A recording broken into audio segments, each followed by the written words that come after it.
Oh, all right. We are back. You see it. Happy Saturday to everybody. Thank you guys for being here. I apologize. I wish I could have been here a little sooner, but they messed up some stuff. So they made me wait, and they know who they are. It's okay. It's all right. Show must go on. Got the morning cup of Joe or Joanne. Excuse the cup, it is what it is.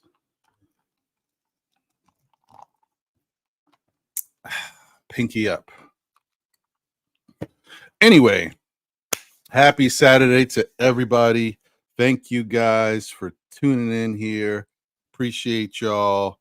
I can't stress enough how great it is to wake up another day and be able to chop it up and talk Knicks. I do want to say though, even though it hasn't been crazy, this weather's been kind of crazy. Let's see where we're at right now, because yesterday, we've had worse heat as far as the temperature, right? Yesterday was only 92 in New York, but let me tell you, that 92 felt like it was 105. I don't know what it was. For whatever reason, yesterday was baking. Maybe because there was so much sun, because the sun was out. It was rough. I don't know. Maybe it's just me. I was cooking. Let's see, what are we at today? Currently 86 degrees, high of 90. And humidity is at 65%. So that's uncomfortable. It could be a little better, but it is what it is. But we have good air quality. We're at 37% for that. So there's that. Anyway, like I said, happy Saturday, to everyone. Hope you all are doing well. I hope life is treating you well. And I wish, a lot of, peace, prosperity, money, and health for everyone. Now let's get back to the regularly scheduled program. All right. What up, chat? I see you out here in these streets. Yeah, what's good? What's good? Good to see y'all. Uh-huh. Uh-huh.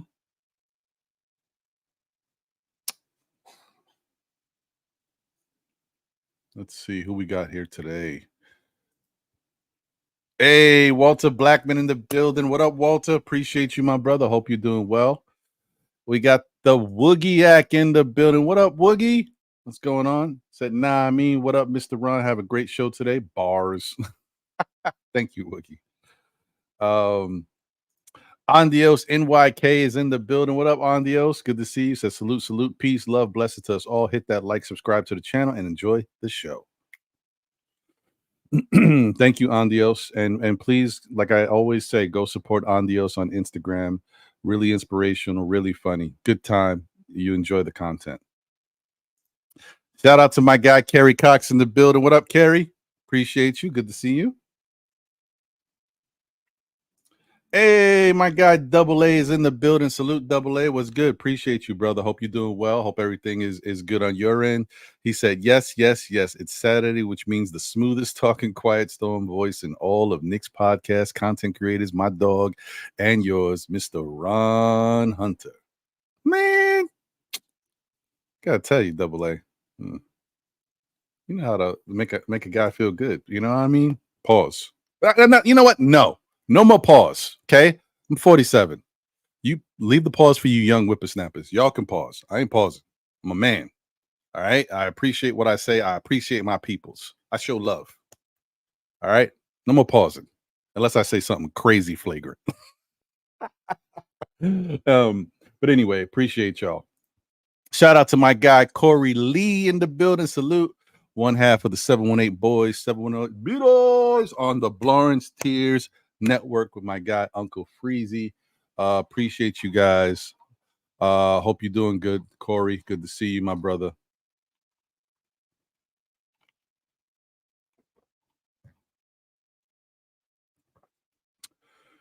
Let's see here. Kareem Grant in the building. What up, Kareem? Good to see you, my brother. Hope you're doing well. Hope the family's doing good. He says, salute everyone. Hey, 713 Gamer in the building. Flicker D, what's going on, my brother? Appreciate you. He said, nah, I mean. Appreciate you. And obviously, shout out to my guy, 713 Gamer, who is a member of the SKF Army. Salute to you, my brother. I appreciate you. You too can be a member.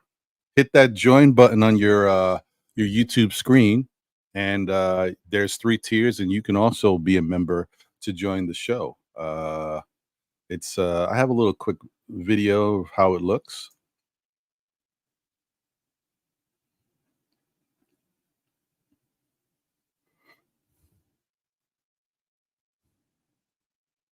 Yeah. I have to update that video. I see at the bottom, I got some emojis of some players that are no longer here. But yes, that's what it looks like if you hit the join button on your YouTube screen. You are welcome to join the show. We would love to have you. Or should I say join the channel? My mistake. Let's see who else we got here. L, damn it, in the building. What's going on, L? Pew pew. She says, salute to the chat. Smash that like button. Help show love and support Ron and John. Road to 3K. Pew pew. See? Try to tell y'all. Appreciate you, L. Thank you for all you do. She is another member of the SKF Army.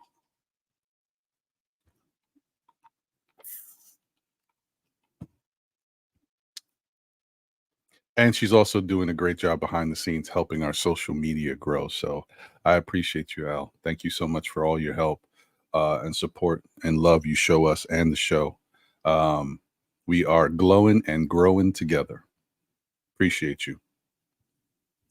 Glamour Nix is in the building, straight off her ice cream addiction. Appreciate you. Hope you're doing well. She says she's got multi-screens going on over here, Olympics, and one of the best Knicks platforms on YouTube. Oh, man. Come on, y'all. You guys got to stop. Y'all, man, this Saturday is turning out fantastic. Appreciate you, Glamour Knicks. Thank you. And I hope the Olympics is looking good. I'll be honest, I have not watched a single Olympic performance on my TV screen. I just keep forgetting. Sometimes I forget that it's on. I don't know what's going on. I always do this, and then later I regret it. Like I actually grew up loving the Olympics, so it's not like I don't want to watch it. It's crazy. I don't know why. I got to do to. I should actually have it in the background right now, but I don't know what's going on. I forget things when it comes to this stuff, and then later I'm like, oh man, what happened? Oh, Lion of Judah in the building. Good to see you. He says, Shabbat Shalom, my brother Ron, panel, as well as the Knicks family, and blessings to all. I'm just glad Precious took 1-year contract so we can have a whole preseason with everyone. That's good for us. Yeah, I like it too. I mean, it just made sense. If nothing else was happening, definitely take care of that. Appreciate you, my brother. JJ's in the building. Salute, JJ.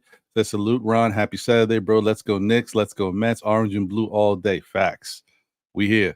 We are here. Shout out to my guy Eddie F in the building. Salute. Shabbat Shalom and salute. Appreciate you. Sherwin is in the building. What up, Sherwin? Said blessing all. Randall should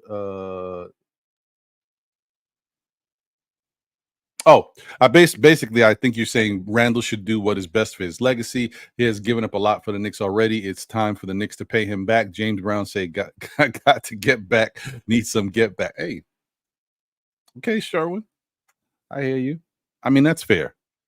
It is what it is. Randall has definitely taken pay cuts and left money on the table. And no one should expect him to have to do that again. If he chooses to do that, that's great. But it shouldn't be an expectation. He's already done it. And for those that feel otherwise, then you're sadly mistaken, and you should not look at him. And it doesn't matter what Jalen Brunson did with regards to his extension. First off, that's Jalen Brunson, and he can do whatever he wants, and he did that for the health and wealth of the team. But not everybody has to do it. He did it, great. If Mikal Bridges chooses to do it when his extension is up, fine. Randall's already done it, guys. I think people know, but sometimes you forget. Randall's already taken pay cuts. Okay. First off, he decided to come here for 18 million per season, right? Which is, you might say, well, that's a good deal. It was a good deal, but he probably could have got a little bit more at the time. But either way, that was fine. That was a good deal for Randall and a good deal for the Knicks. And then when he signed his first extension, he took less money, a lot less money. So there's no need to really stress out if Randall chooses not to go that route. It is what it is. But let's see. We got Deron Wayne in the building. What up, Deron? Good to see you. Good morning, SKF and all the Knicks fans. And Deron is another member of the SKF Army. See, I'm telling y'all can hit that join button. Don't be afraid. It ain't gonna do nothing bad to you. Oh man.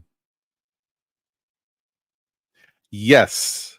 And well, technically that would be true. Actually, I was getting food for the family, and the people messed up the order, and I had to wait. So, but that's my life. It is what it is. It's cool. Appreciate you, Al.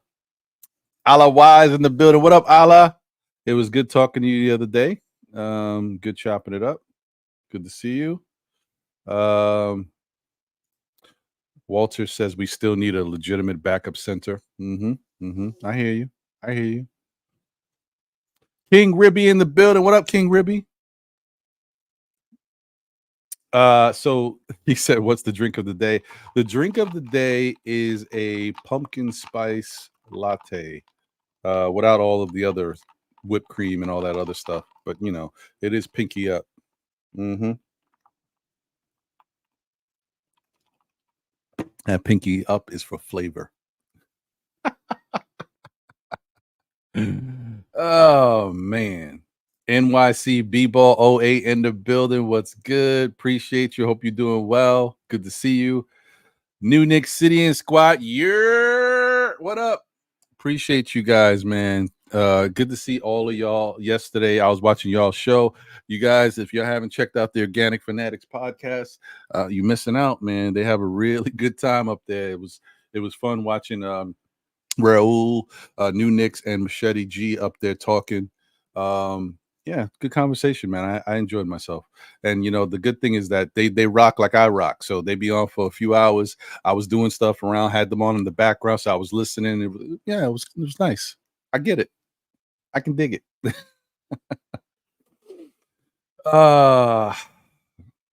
Walter says I would wait until the end of the season and see how Randall plays before deciding on extending him. Yeah, we got to see. That's a possibility. I mean, yeah, I mean, that's kind of how I look at it. I don't know if I'd wait till the end of the season, though. I got to see if he's Randall. You know what I mean? Because if he struggles all season and he doesn't look like Julius Randle, then I don't know. Trade deadline, I might have to make a move. I ain't going to lie to you. I love Randall as a player and what he does for this Knicks team, family man, all that good stuff.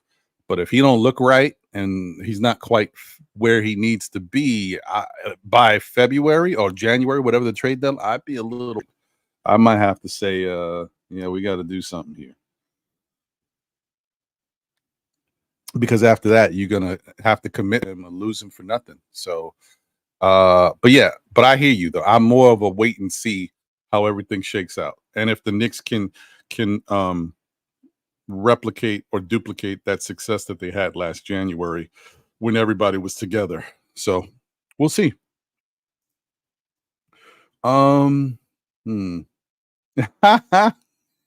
Exactly, King Ribby. Exactly.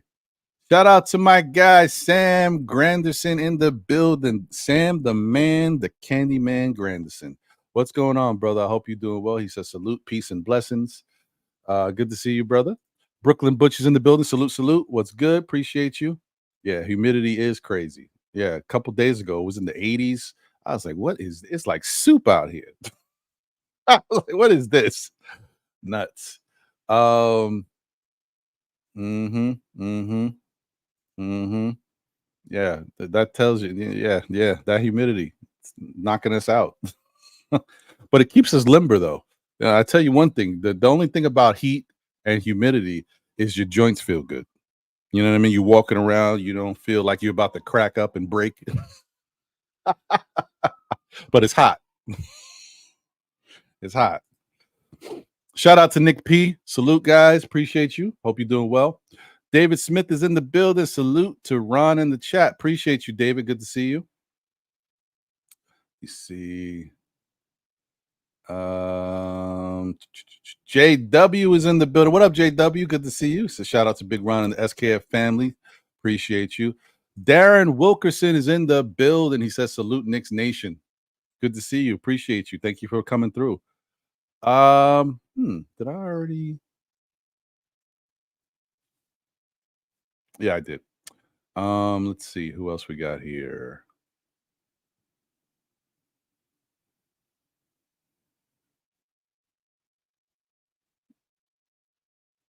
I don't know where. There we go.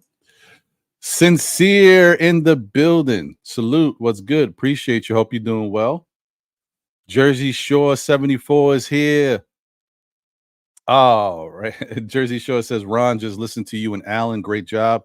Thank you so much, Jersey Shore. I appreciate it. And to everyone out there, if you haven't checked out my interview with Alan Hahn this past Monday, it was a really good time.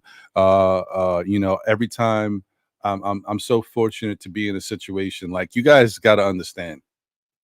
I'm just like everybody else. I am a fan who likes talking Nick basketball. Of course, John and I decided to take it to a little bit more next level because we decided to make a YouTube channel, come on here, and actually voice our opinions and hide behind nothing. You know what I mean? You could see our faces, you see what we got going on, and we love to be able to chop it up with everybody and just talk Knicks.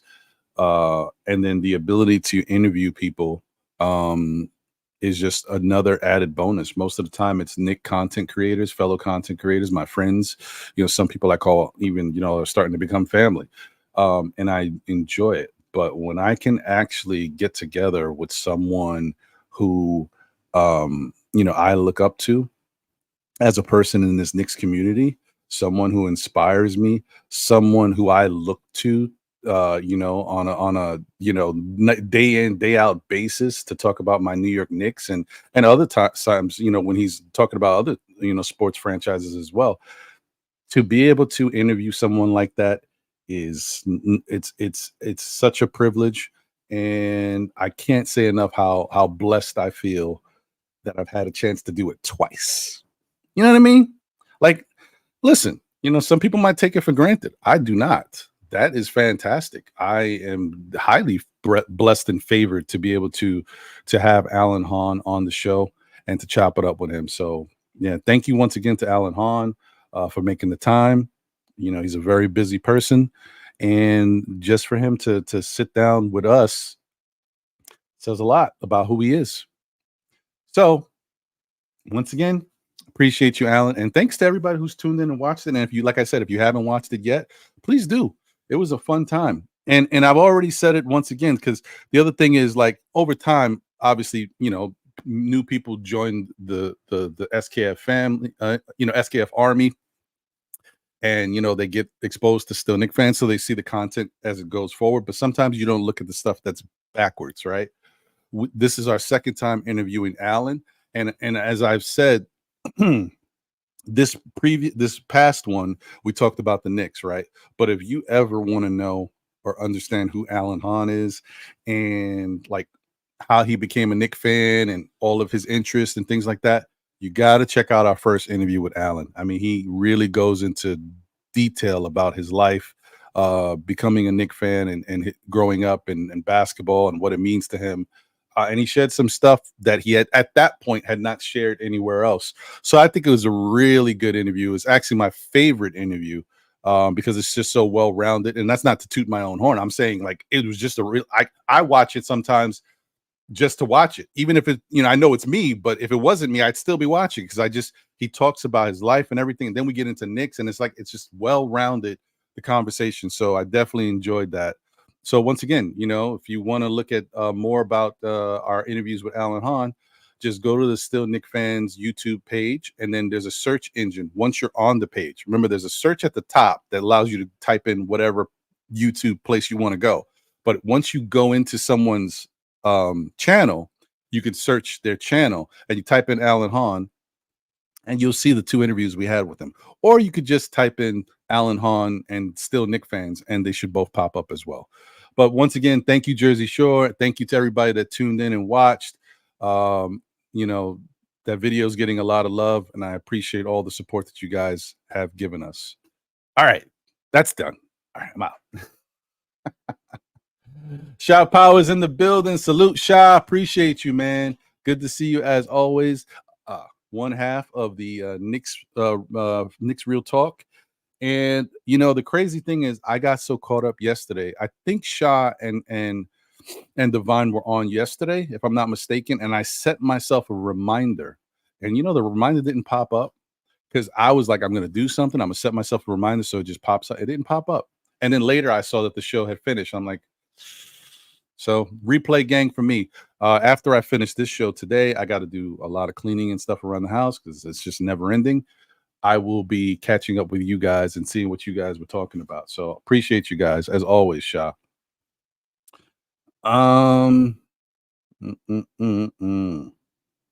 Yes, the army is out today. We in full effect.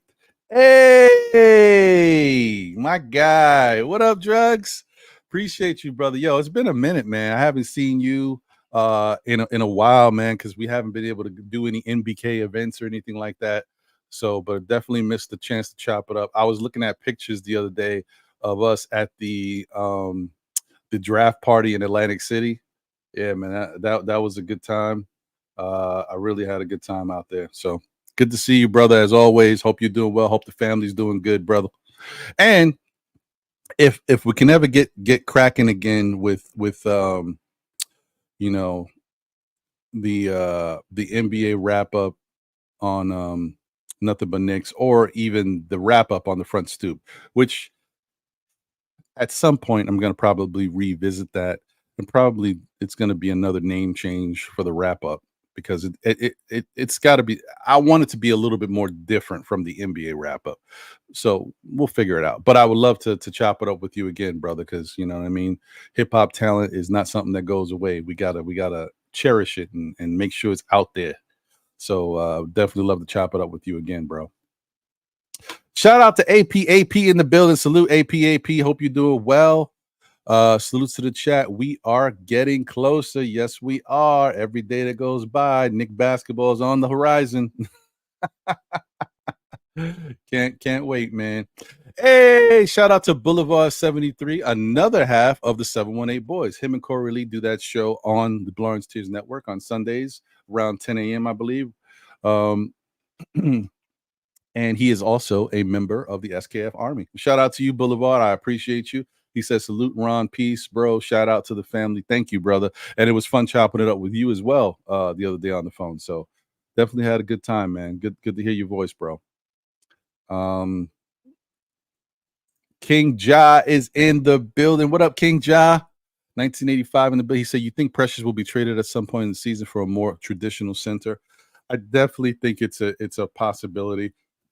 There obviously was a reason why they asked him to waive his no trade clause, and I think Precious is okay with it because you know what, this sounds kind of crazy, guys. We got to get used to it. The Knicks are a hot item, all right, and Precious knows that something's brewing over here in New York. So listen, I'll waive my no trade clause for a chance to be with the Knicks. If you guys work something out and you wind up trading me, it is what it is. But if you don't trade me, then I'm here for the long haul, and we might do something special this season that I can be a part of. So I think it's a win-win for Precious. You know what I mean? And it's only a 1-year deal. It's not going to affect his career in a negative way if he comes here and gets traded. he will have the right to be a free agent at the end of the year, no matter where he goes.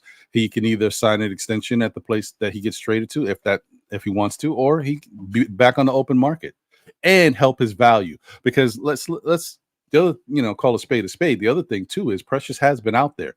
Maybe he was waiting to see what the Knicks were doing, but you can only wait so much. If somebody blows you away with an offer, you're gonna, really consider it. You might take it. And it looks like no one really blew him away. So that just means that Precious has to put a little bit more time out there. And this year might be, towards increasing his value. So I think it's a win-win for Precious. My guy Gusto in the building. What's going on, Brian? The Gustin is here. Appreciate you, brother. Hope you're doing well. Good to see you. Hector Gaston in the building. What up, Hector? Good to see you.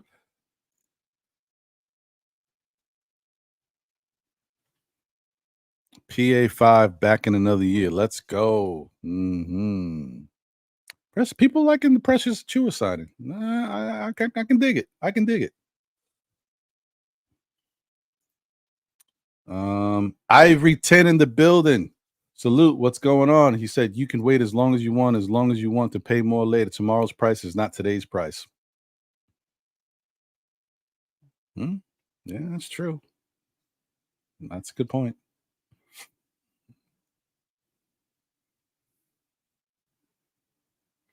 David Smith says it's August 3rd, 2024, and the Knicks have still not filled the void at center left by Hartenstein's departure. Knicks not title contenders until center issue resolved.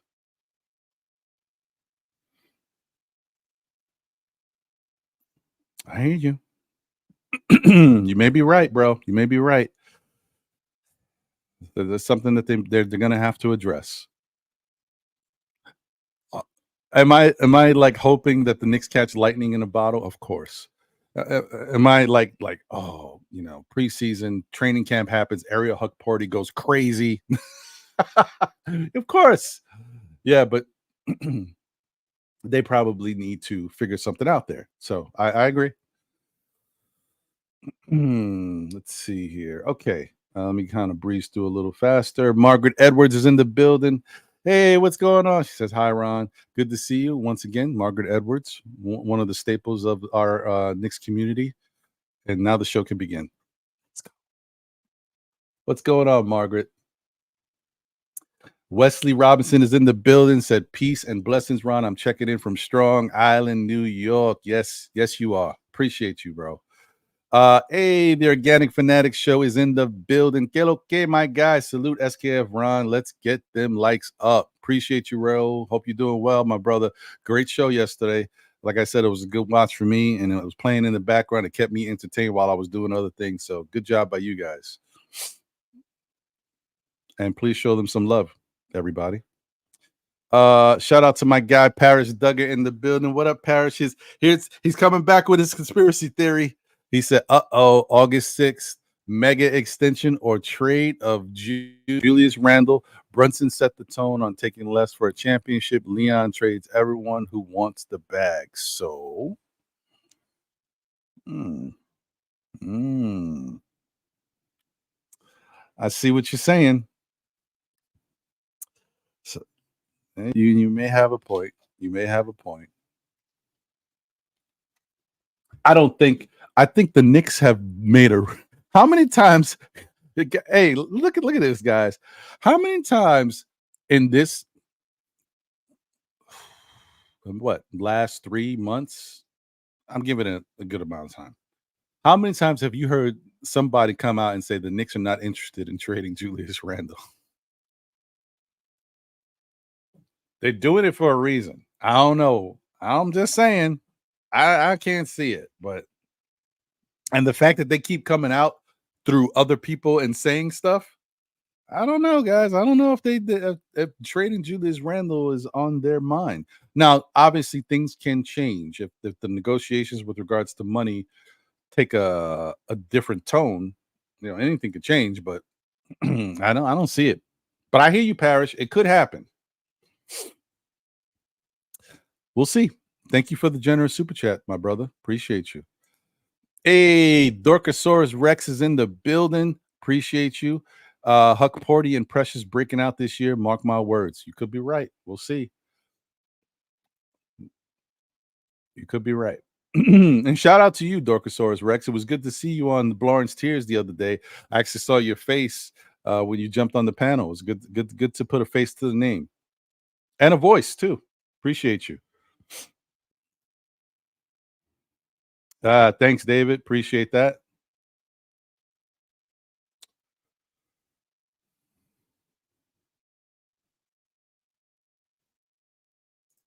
Code D is in the building. What up, Code D? Shout out to Ron in the chat. I need to check that Alan Hahn joint. Yeah, man. I'm telling you. It was good. Had a good time. And Alan, he gives us great interviews and spends a lot of time with us. I mean, we talking both these interviews are an hour and a half each. You know what I mean? So to expect somebody who's that busy and is that important to the culture to be able to sit down with us for that long of a time is special. So I don't take it for granted. So please check it out. Thank you, L. I appreciate that. Yeah, thank you.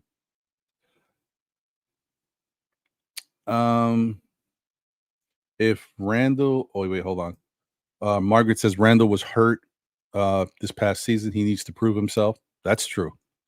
That's a good point. David Smith says if Randall wants 300 million, well, why not try and trade him for Karl Anthony Towns and become instant title contenders? Listen, if Randall wants 300 million, the Knicks are going to trade him. So I wouldn't be opposed to at that point. I don't care who they trade him for. I'll be honest with you guys. Okay. And that's serious. I love Julius Randle. Like I said, the family, everybody. He's a Knick. You know what I mean? And I love what he's done for this organization because people kind of forget of him taking them less money and also coming here and being one of the few that wanted to come here at that time. But if he wants 300 million, you know what I mean? Deuces. 300 million is going to go somewhere else. I will trade him for Karl Anthony Towns. I will trade him for some other star type player and switch it up. Without a doubt. Excuse me. As much as I love Julius Randle.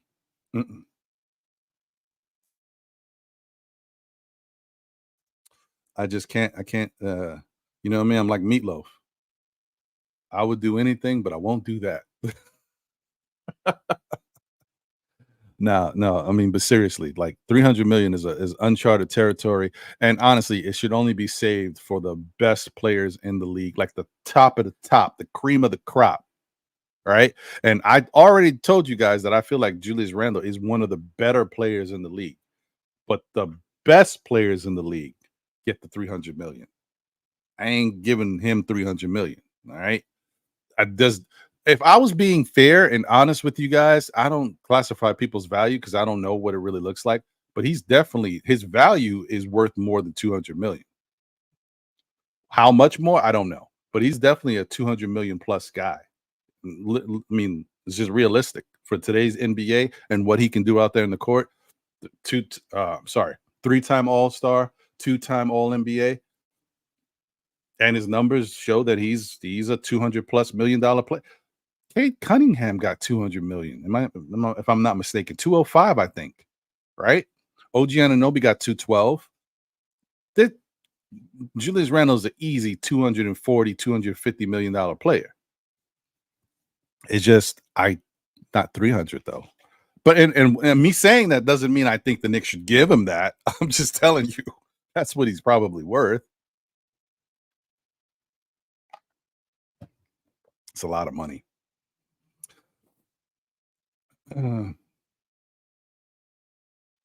Hey, none taken, brother. I appreciate it. I mean, I got to get used to it. This old age thing has snuck up on me. I still feel young. I don't think I look old either. So I mean, I'm like, damn, but I am. I'm getting older. I appreciate it though. Thank you. let me read it out for those who might be watching. I mean, listening and not watching. So Dorkosaurus Rex says, "I have mad respect for the old head Knicks fans like yourself. No offense, Unk." That's what he said. Appreciate you. Hey, Darlene Bryan is in the building. Salute. Thank you for tuning in, Darlene. Good to see you. Appreciate you. Yes, we definitely got to, brother. It's been too long. Yeah.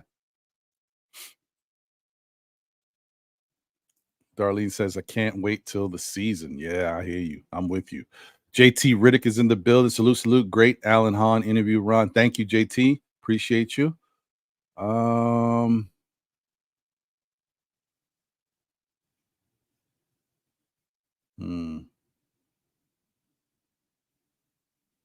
Okay. All right, I'm just breezing through, guys, because I just want to give everybody some love and get the show started. B. Willis is in the building. Hey, what's going on, B. Willis? Appreciate you. This is gonna make him get paid like iHeart. Probably right. Miguel P, what's going on? Good to see you, Miguel. Salute to Ron in the chat. Appreciate you.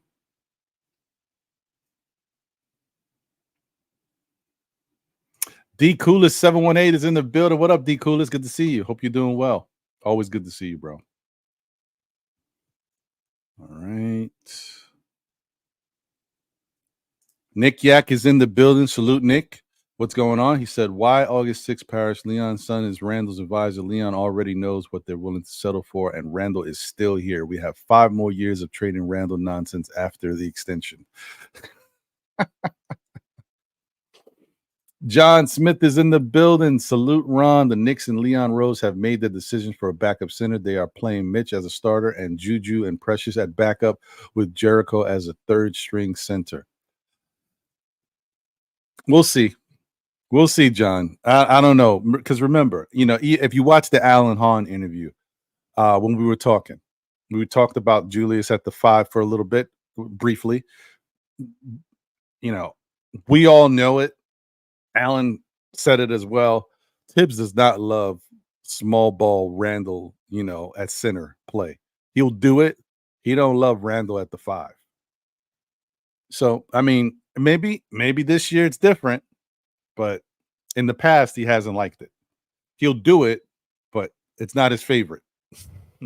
So we'll see. Louisiana Knicks in the building. What up, Louisiana? Good to see you. Appreciate you as always. He says salute Ron and the chat. Nick P says, see, reports came out as they Sims as an emergency player. They also don't see Deuce as a point guard. That's why everyone feels a move is coming. Right. Oof. Man, D Coolest said 280 at least for Randall. Ooh, wee.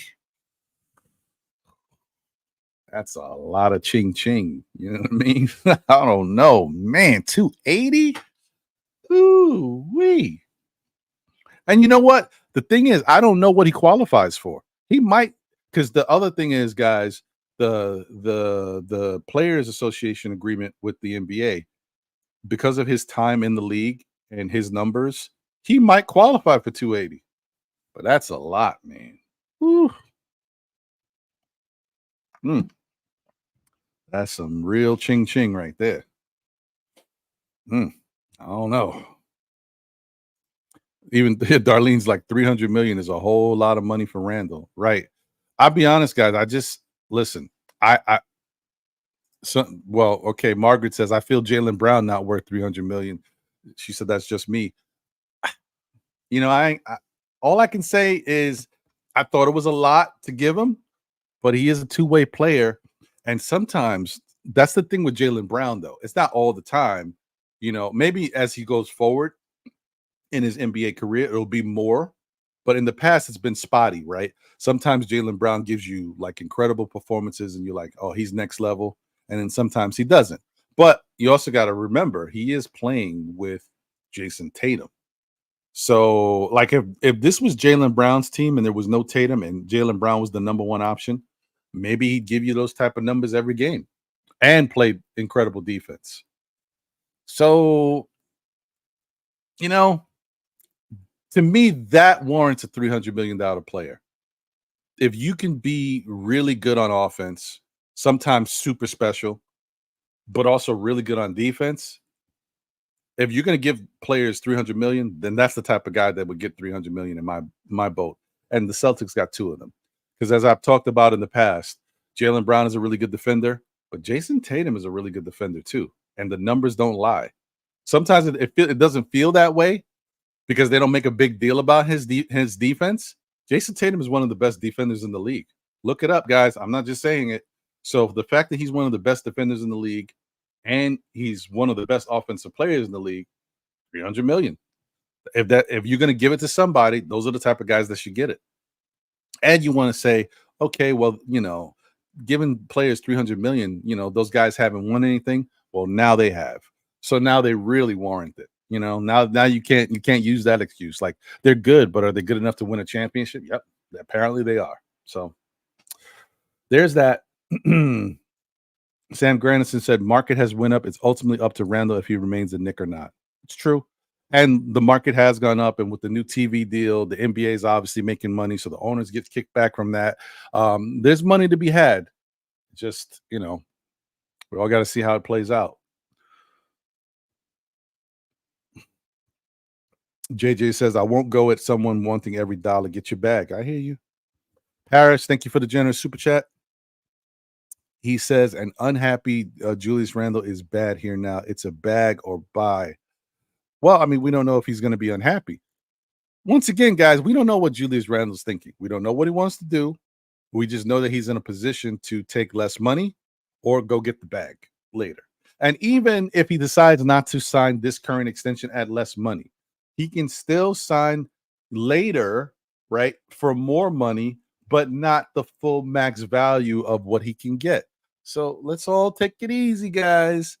Julius deserves to get his money. He's already taken less. It's just all about where they're going to meet. Like, what will he agree to take and still help the team as opposed to getting a full bag of money? We don't know. We don't know. So like I said, if he chooses not to take this current extension that's on the table, don't be mad at Julius, because this is a lot less money than he's worth. And for Julius, he's older than Jalen Brunson. He's got a few more years on him. You don't know how many of these type of contracts Julius is going to get, like these extensions. Like, this is probably going to be the last big one. Or yeah, as far as years go, maybe. You know what I mean? So we'll see. Who knows? All right. Humberto De La Ho's in the building. Knicks will win the next championship this year. I like that. Put that in the atmosphere, brother. I like that. Oh, yes. Hitting those heart emojis. Let's go. You guys are great. Jay Call's in the building. Let's go, Knicks. Salute. Okay. Let's get it cracking, y'all. JM3 in the building. Appreciate you. Good to see you. Wacko in Brooklyn is here. Salute, Wacko.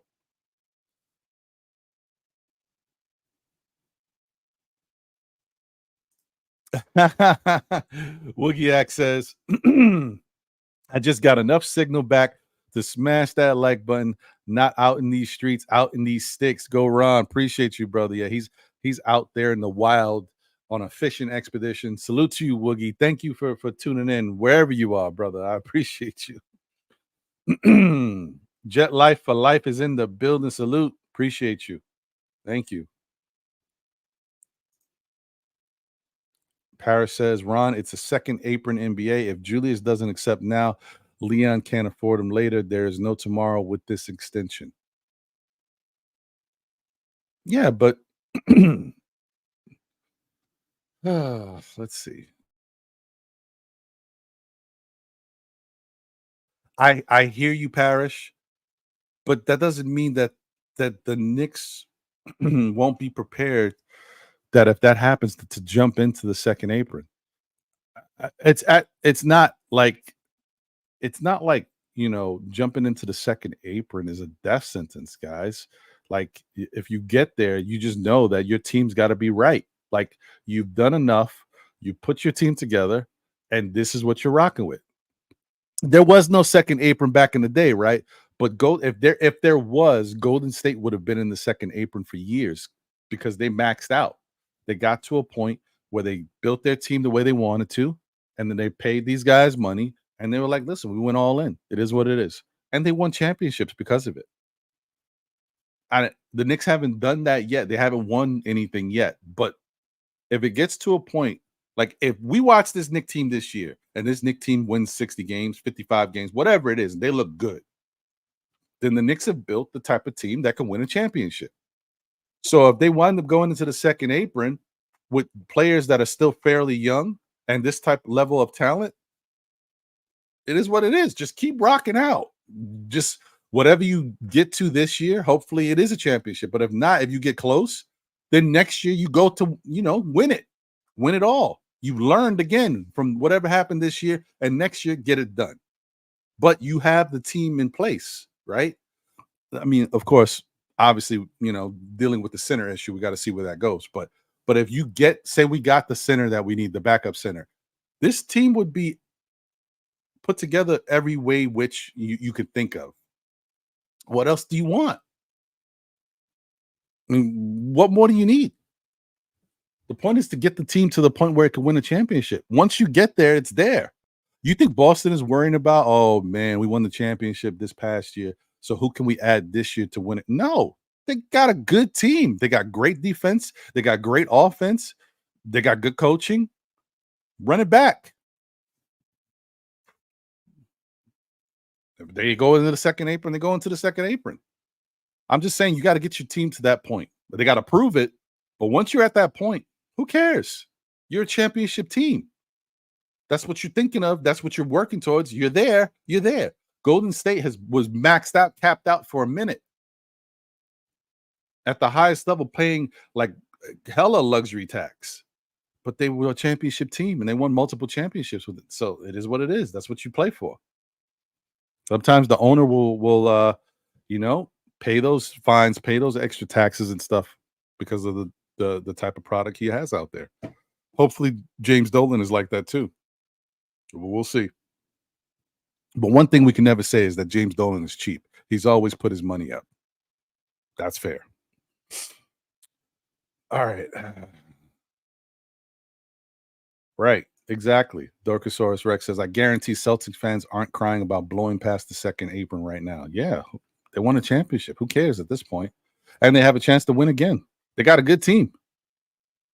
Now, you can only do this for a few years, right?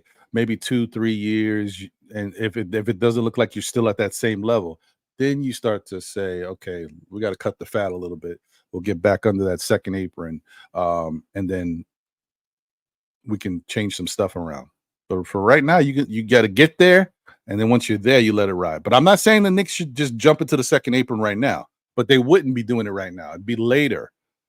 But if the Knicks go this season, say the Knicks go this entire season, play great, and even win the championship, you going to care that the Knicks go into the second apron at the end of the season by signing Julius? I mean, if you do, I don't know what we're thinking about. I don't think anybody's going to care at that point, right? If anything, you want to go into the second apron. You're like, my team is good. We won a championship. I'm not breaking this up. Let's go again. One more again. Hey, what's going on? A blast from the past. White Falcon in the building. What up, White Falcon? Good to see you, brother. Hope you're doing well, man. All right, let me put this invite out there. Hope everybody's doing well. Please, if you want to jump up and chop it up, there is the invite. Hey, my brother, what's going on? Appreciate you. He said, good afternoon, still Knicks fans. Shout out to my brother Ron and for all those tuning in. What's going on, John? Hope you're doing well. Who knows where you're at right now? At practice, at some game. You are doing all the daddy duties to the next level. Appreciate you, brother. We got to talk anyway because, there's a show happening later this week that we both might need to be available for. We'll talk. Anyway. All right. let's see where we're at. Hey, Rich Boy in the building. Rich Boy Simmerlet. I never knew. Throw some D's on it. I never knew what he said there. So, excuse me. And I'm older now, so I definitely don't remember. What up, Rich Boy? Appreciate you.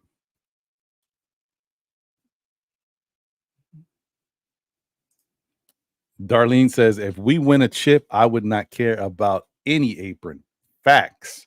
Throw a third apron out there. No, don't do that. but I'm with you. We win a championship. Ain't nobody worried about that. Give these guys the money. If anything, they deserve the money. Here, look, we got to go into a second apron. Here, take my money. You brought us a championship after 50 years. Yes, you deserve it.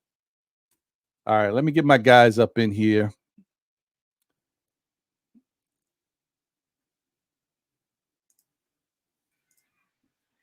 Double A. To the bird. What up? What up? Sam the man. Yo, let's talk about it. How y'all doing? We All here, right, baby. Sam. What's going and on, Sam? my brother Corey Lee. What up, OG? What's going on, OG? What's happening? What's up, OG? What is happening? Appreciate y'all, man. Hey, Ron. For all y'all that's calling you old at 47, man, how do you think I feel? I'm 65. But let me show you a little something, bro. That says, age is just a number. If you keep yourself right, you can be like your boy. You know what I'm saying? You just take care of yourself, bro. Listen, man.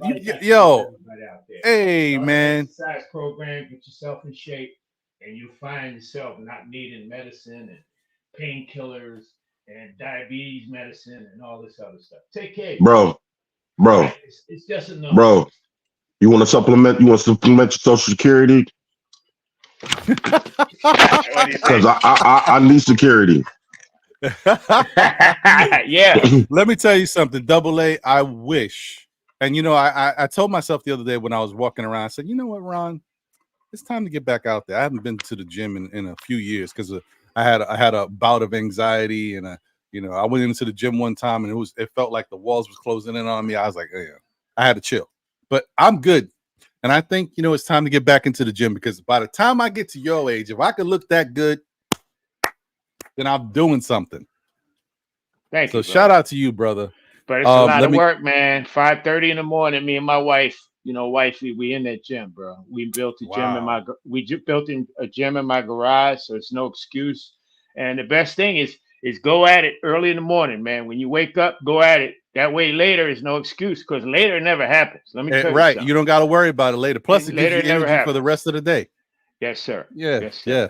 Okay, we got one more in the back here. Let me see. This is first time on our show. He's always in the chat, but it's nice to see him in the panel and put the face to the name and the voice. Dorkosaurus Rex in the building. What's going on, brother? Whoa! Salute to my fellow New Yorkers. What's happening? How you doing, Flam? Thank you for being here. Man, we got a jam-packed show today. Esquire, how you doing? Hey, I'm doing good, man. I got an order coming in like 5 minutes or else my camera will be on, but I'm still here. I'm living. I'm doing well. How about you? I can't complain, nephew, man. Proud of you. I'm telling you, man, I still need you. I'm gonna put you on retainer.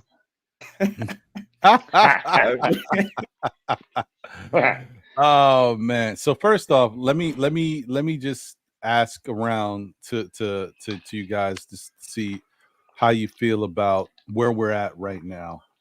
Just once again, I know we talk about it all the time, but this is the conversation is what we got to do. How do you feel currently about the New York Knicks right now, today, August 3rd? How do you feel about the team? I'll start with you, Dorkosaurus, because you came in last. So let's go reverse. What's your thoughts on how they are right now? I honestly only have one major and one minor concern. My major concern is that if we're honest, we added a lot of talent this year. People just look at like the overarching picture. They just look at like McCall and all this stuff and re-signing OG. But I think our rookies, like some of them, are really ready to contribute. Mm-hmm. I think everyone on the team is hungry. Everyone on the team from Sims up knows that, like, there's competition for their slot. Like, every single person needs to earn their minutes and get out there and really work hard to be on this team. Mitchell Robinson, everyone got something to prove this year. Every last player got something to prove. My only concern is that we added all this talent, but maybe Tibbs is not going to change his coaching style to reflect that. I feel like, in a certain sense, that like the system of like you have to earn your minutes and whatever, it doesn't always make sense every time because people need to play to develop. You know what I mean? Like someone once said, you don't develop on the bench. So my concern is that we go into this year and maybe they don't trust Sims to play, and maybe the coach don't trust Huck 40 to even have 5-10 minutes anywhere. And it was a big issue towards the end of the season last year. It was a big debate between a lot of Knicks fans that coach has this tendency, no, he doesn't, whatever, But I don't like seeing people that they're sitting on the bench, they contribute to the roster camp, they're in training camp, they're on the roster, and we don't ever see them play in the game. When I visibly can see that the top players, there was like a stat towards the end of the Pacers series that like Jalen Brunson and DiVincenzo had lost like inches of their vertical just from simply being so tired. It's not because they suddenly are lazy and not jumping as high. They literally are just tired, bro. You know what I mean? And in every single series, we got outscored by the other team's bench in the playoffs. It was a consistent weak spot for us bench scoring. If you actually look last year in terms of the overall stat tracking, our assists as a team was relatively low compared to other teams, like for what we should be. And our playmaking and our ability to score when Jalen Brunson is not on the floor is not good. We got to be honest. So I'm like, in my opinion, like Kolek might have whack defense, but we have terrible, like we need to get our assists up. That's fact. We need Jalen Brunson to be able to take a seat without throwing the game.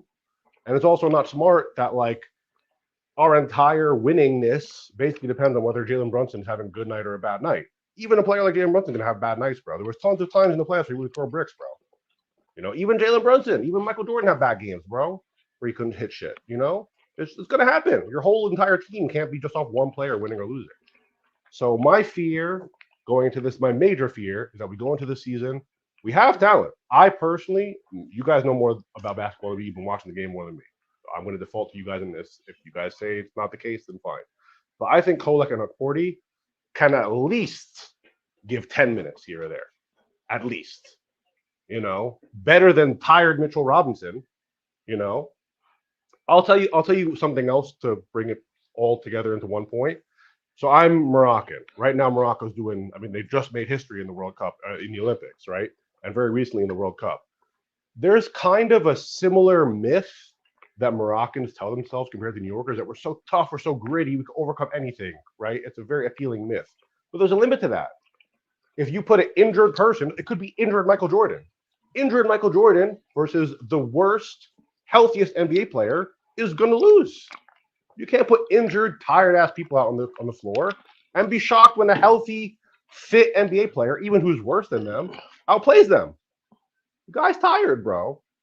So when I look at those factors, like I said, the bench scoring, our benches got outscored every single game we played. Every single opponent basically played had way better bench scoring than us. I think we had like 2 points at one point versus the Pacers bench, which had like 40 or something. Our assist is crap. Jalen Brunson takes a break for 5 minutes. We start losing the game. There's problems, more than even just the center problem, which I don't even think is unsolvable, how it's such an issue. People seem to think that like centers are pretty easy to find new versions, new quality centers. Even also Hartenstein, who was looking at Hartenstein at the beginning of last year. Wow, he's such an amazing. Nobody cared about Hartenstein last year, bro. It was nobody, if we're being real. He flourished under the system. So my major concern is that we have all this talent, but the coach is still going to be the coach of last year. My minor concern, I don't know. I think Devo might be mad that he's not playing enough minutes, which is understandable given that he's top 3 3-pointer in the league, and he's not. That's the starting level of talent, and he's not starting, so I can understand. But I don't think he's a selfish guy. I played with these guys in college, whatever. But my main concern, like I said, is we are in a situation right now where we're not so secure with our center. does that mean that until February, Mitchell Robinson's playing 50 minutes a game? Like, I don't want to see that happening, bro. I don't want to see that happening. The goal should be from the beginning of the season, Mitchell Robinson is healthy for the playoffs. That should be the goal. Because if he's healthy for the playoffs, we're going to go far. If he's unhealthy for the playoffs, and if we've already broken him down by that point, that's bad. So I think you guys see where I'm at. I'm still hopeful. I think our overall team is so strong and so deep. And like just the I don't know how to say this in like a sensible, like rounded way, but the feeling of the team, just everyone is so hungry, everyone is so like in a mode to get better and win and understands the opportunity they have, that I'm not worried ultimately, but I do have that concern. And I'm not sure, like I don't see people like talk. I see people just saying, oh, well, minutes don't matter. Doesn't matter. You know, I'm like, okay, well then play OG and Mitchell Robinson 50 minutes a game from the beginning of next season. If it doesn't matter, bro. Why even get a backup center then if the minutes don't matter? You know? So it's just about like we got to be real with ourselves, and like every coach has problems, bro. There's no coach that's perfect. There's no player that's perfect. You know what I'm saying? I'm talking too long, but you guys understand where I'm coming from. Yes, sir. You mute, Ryan. Ryan.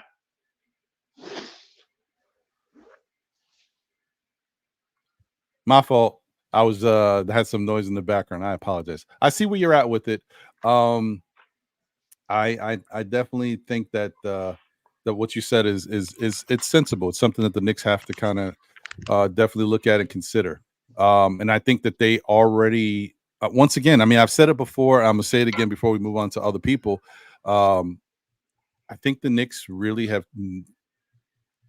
I don't know how many the Knicks have a lot of people working for this organization. They got a lot of coaches on the staff, but they also have a lot of front office people. If you look at the names of people involved with the Knicks, there's a lot of smart minds in there. We don't know everything that all these people do, but I think they've made a concerted effort to look at what this past season was. They have tried to solidify and plug up all the holes that we have developed over the year. They have pretty much addressed everything except maybe the backup center, which we know. And even health-wise, they brought in a new health staff with a new lead person. I think they are trying to make sure that they are good to go. And so I don't believe that Mitchell Robinson or a lot of these players that have health concerns are going to be used excessively by Tom Thibodeau. Not this year. I think that they know what happened last year, and I think they're gonna stress that to Tibbs, and also they're gonna watch, some of these guys that are coming back from injuries. Mitchell Robinson, they're gonna look at Julius Randle, and there's gonna be some types of restrictions that they put in place. Now, the only two players that I will, maybe three, but I'm gonna say two definitely. The two players that I think will get the most minutes are Julius Randle. If once he showed he's healthy and is up to speed, right, he's going to get a lot of minutes, and so is Jalen Brunson, because they are our two all-stars. And quite frankly, they also, not only do we need them out there and we need their production, but if we're being real, this is a business, and coaches, if you look at these coaches, they play their all-star guys because that's how you get the all-star numbers. You got to play the minutes, right? So those two guys are going to play. And then the third guy that I think can and will get a lot of minutes is Josh Hart, because we've already seen that Josh Hart can play a lot of minutes and still be effective. So he's probably going to get some good moments out there. Okay. I see you, Sam. Appreciate you, brother. So let me bring up Shah. I know he's backstage doing something, but I'll put him there. Hey. What up, Shah? Appreciate you, my brother. What's good? What's going on? What's going on, you guys? Sam, Corey, Dorker Rex over there, Double A, Big Ron. What's going down?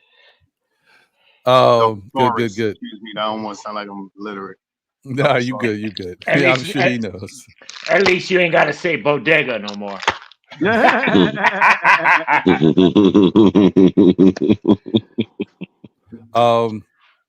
So let's get over to Corey. Corey, how you feel about the team currently? What's your thoughts? Wow, man. Following my man Dorkosaurus Rex, boy, he unpacked a lot. You ain't leave too much meat on that bone, homie. I see y'all, everybody over there chopping on something. Gee whiz. nah, nah, I can't help it. You know me, I'm a silly ass. Wow. I'm gonna say this. I'm very proud of the front office and all the decisions that they made. I feel like compared to last season, I'm less concerned like I was going into this season. I honestly feel like we are truly a contender this year, without question. I'm preaching in my mind 60 plus wins at least, and competing for the top spot in the East. With that said, like Dr. says, I'll leave it in the hands of Tibbs now because the front office has done everything. Like they said, the front office brought the groceries. Tibbs, it's time for you to cook. You know what I'm saying? But with that said, in my eyes, and I preach this to Bully, and I said this to Wise and Ribby, because, you know what I'm saying? Well, Wise is, the 7-1-8 boys, consigliere, I say this, the first 25 games, I give Tibbs his opportunity to mix and match and to experiment and to see what flows together. I need us as Knicks fans to stop putting so much pressure on ourselves and the rest of the fandom on what we think. We are not Miss Cleo. We are not Nostradamus. We don't know what's going to happen as far as it goes with Julius Randle. I'm pretty sure Julius Randle wants to be a Knick and retire a Knick. So I think he's going to do what makes sense. And Leon is good at taking care of not just Jalen Brunson, not just OG Anunoby, but the entire team. He knows how to spend his money. He's a shrewd man. He's a smart man, but he's a fair man. So, Knicks fans, I'm preaching this to you and I'm putting this out there. Tranquilo. And also,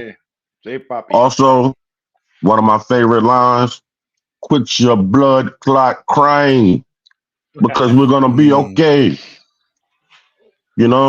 Take it easy, man. We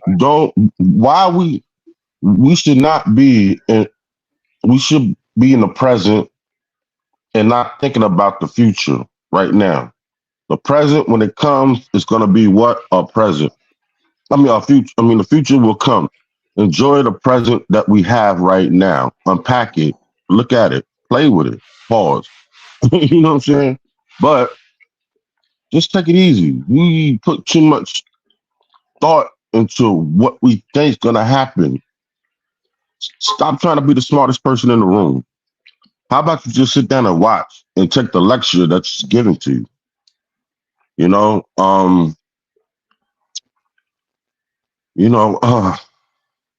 So many things in my mind, but as far as how I feel presently, I'm very good. I'm very good at where we at, barring injuries, And to your point, Docasaurus, I'm gonna say this. Listen, it ain't gonna be no one-man show this year. We got our all NBA, all-star power forward, at least the second best power forward in the East coming back.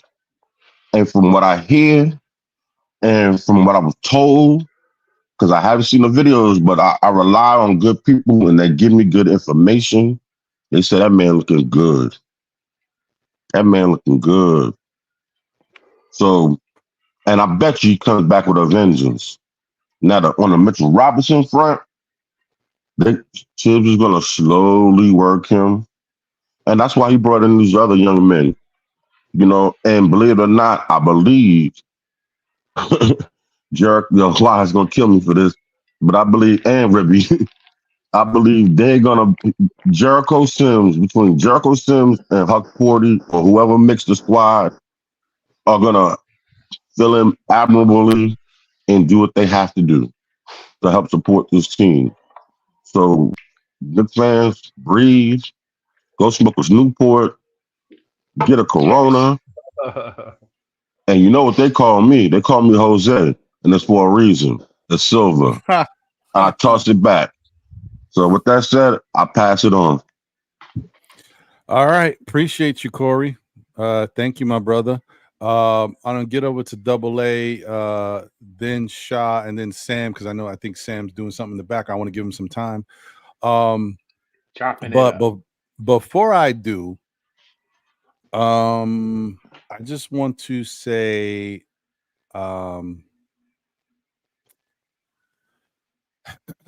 thank you to everybody who's a part of the chat and showing love, and I appreciate all you guys do.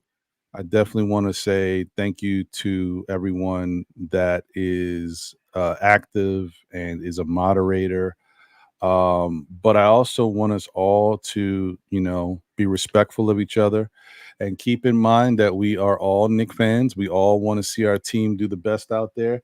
There's going to be some times where there's differences of opinion, but as long as we keep it classy, like, Freddie Blassie, young whippersnappers don't know who that is, but it's okay. I don't know who that is. Oh, man. But as long You as we have to keep know it about classy, WWF before it became WWE. Yes. It was on Channel 9 back in the day when it was called WOR. That's what the Mets used to play. The Knicks used to play. So, yeah. Exactly. So I'm showing my age, and I don't care. The Wizard of Wrestling. Remember him, Corey? The Wizard. Yes, sir. Yeah. Well, I'm friends with Alpha the Samoan and his family. I know them personally. Oh, wow. Yeah. That's dope. Yeah. Oh. I know Well, them personally. The Ananoe family. Yeah. Oh, wow. Well, okay. That's dope. I mean, I don't want to get sidetracked because I also want to make sure that people in the chat that the point of being a moderator is to help control the madness, right? If you see something crazy going on where people are acting flagrant, cursing, being belligerent, throwing some spam in there with some crazy nudie sites and stuff, you know what happens on YouTube, then you police it and you shut it down.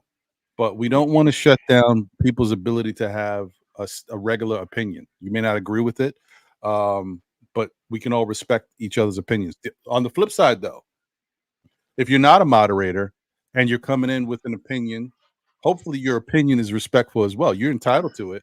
But if you say your opinion like, I think, this and this, but you're a moron, that's not necessarily being respectful. So I'm saying it goes both ways, through the moderators and through the people stating how they feel. So everybody, let's just get along. I gave a lot of people moderator abilities in the past. And quite frankly, I'm thinking about limiting that and kind of streamlining it to a few people and taking people's blue name and moderator thing away, because for some people I want them to be moderators, and for others I want you guys just to understand that I appreciate you being here. But I hope you don't get offended if I do decide to do that, because I just got to kind of clean things up. The past couple months, shows and stuff has gotten a little interesting in the chat, and I just want to make sure I got moderators that moderate. Some people, if I've given you the blue name and you got that, it doesn't mean if I take it away that I don't respect you or I don't appreciate you. It just means that I really want to have just people to do the moderating, and I just don't want to confuse people, because there's a lot of people that have the blue name. So just keep in mind that if you do see that, guys, and all of a sudden your name ain't blue, don't think that I'm punishing you or anything. It's just that I want to streamline and have a few people that do the moderating, and hopefully they do it, and there's no issues. So just keep that in mind if you see something change. That's all. Just want to give you a heads up. That makes a lot of sense too, Ron. Because the fewer people you got, the better control you have. You can see what your moderators are doing, because the worst thing a moderator can do is block somebody because they don't agree with their opinion. Not that the Power person was tripping, bro. You don't want nobody yeah. power tripping. Nobody's Right. disrespectful. If you're not disrespectful and you're making a comment, you should be heard and you should be respected. You know what I'm saying? But it goes a long way, and that makes us human beings and not robots. Our differences of opinions. That's what Right. makes us human beings. Agreed. And once again, me saying this, just want to let you know that if you currently do have your name in blue, if I wind up taking it away, it's not because you did anything wrong. It's just because there's certain people that I feel can be the moderators of the show, and they showed me that. I don't want other people to feel like I'm putting you in a position where now you got to be in the chat and I need you to do this if that's not what was intended. You know what I mean? Not everybody is a moderator. It's just point blank. You gotta do what you gotta do to keep the channel running. We're not holding it against you. Yeah, that's all. So just shout out to everybody. So if you notice a change, just understand that that's what it is. It's not penalizing anybody. Now let's get back to the show. Hey Ronnie, Sam is back. So if you want to, I know you skipped over him. If you want to get back to Sammy, I'll wait. Yeah, definitely. That way we can keep it the way you were going. Because you had skipped over him because he was doing something. But it's cool. I'll wait. Yeah. No, it's no problem at all. Actually, I am still gonna go with you, Double A. Then I'll go Sam and then Shah. Right? All right. That's how I'll do it. So good morning, gentlemen and chat. Pretty much, both of you gentlemen have spoken up in front of me have made a lot of sense.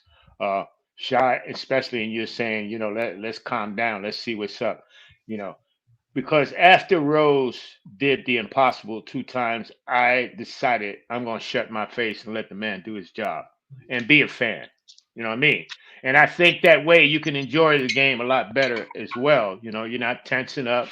You're not getting all anxiety because it's a game, man. Face it. We're all fans. We love it. And if we weren't here, that, we wouldn't be extremist fans. We're not just fans. We're extremist fans. Face it. We're deep. All of us is deep. But we can be deep without going over the ledge, right? So, look, I don't agree with anybody that's thinking we need a starting center. Because if you do, I suggest you go back and watch the film on Mr. Robinson, the way he was playing before he got hurt last season. Then I want you to look at the Philadelphia 76ers series and see where the series really changed. Mm-hmm. When the series changed was when Mitchell Robinson started to get the bulk of minutes playing against Joel Embiid. Because Isaiah Hartenstein, for all his finesse and for all the things he did for us and his passing ability or whatever, he didn't have the physicality to stick with Joel Embiid. He was getting beat up. And Joel did what he did basically because he knew Mitchell Robinson was handling him. All right? So, fellas, what I'm saying is we have our starting center. My only fear is that he stays healthy.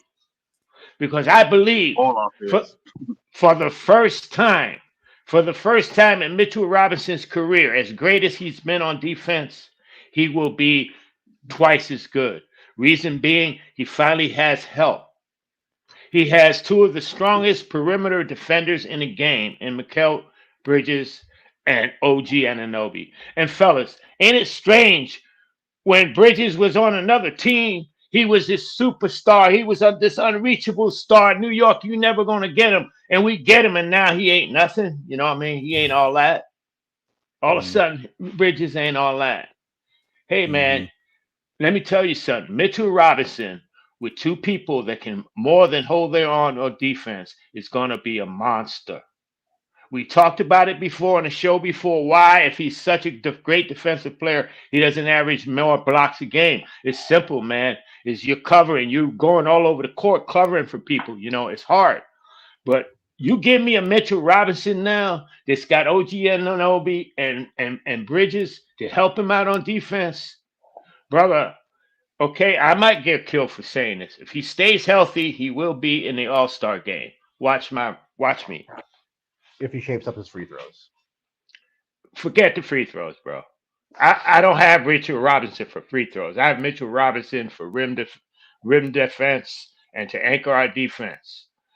Believe me, Mitchell Robinson, if he stays healthy, he will be in the All-Star game.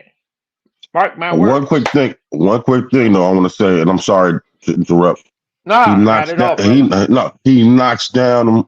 He knocks down free throws when it matters the most. Remember that. That's True. fair. That's The true. butcher.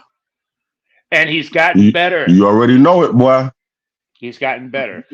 And I echo what Dr. Sara said. My thing is, bro, Tibbs has something that I think he's never had in his NBA coaching career. He has 10 solid players that all deserve minutes. They all deserve minutes.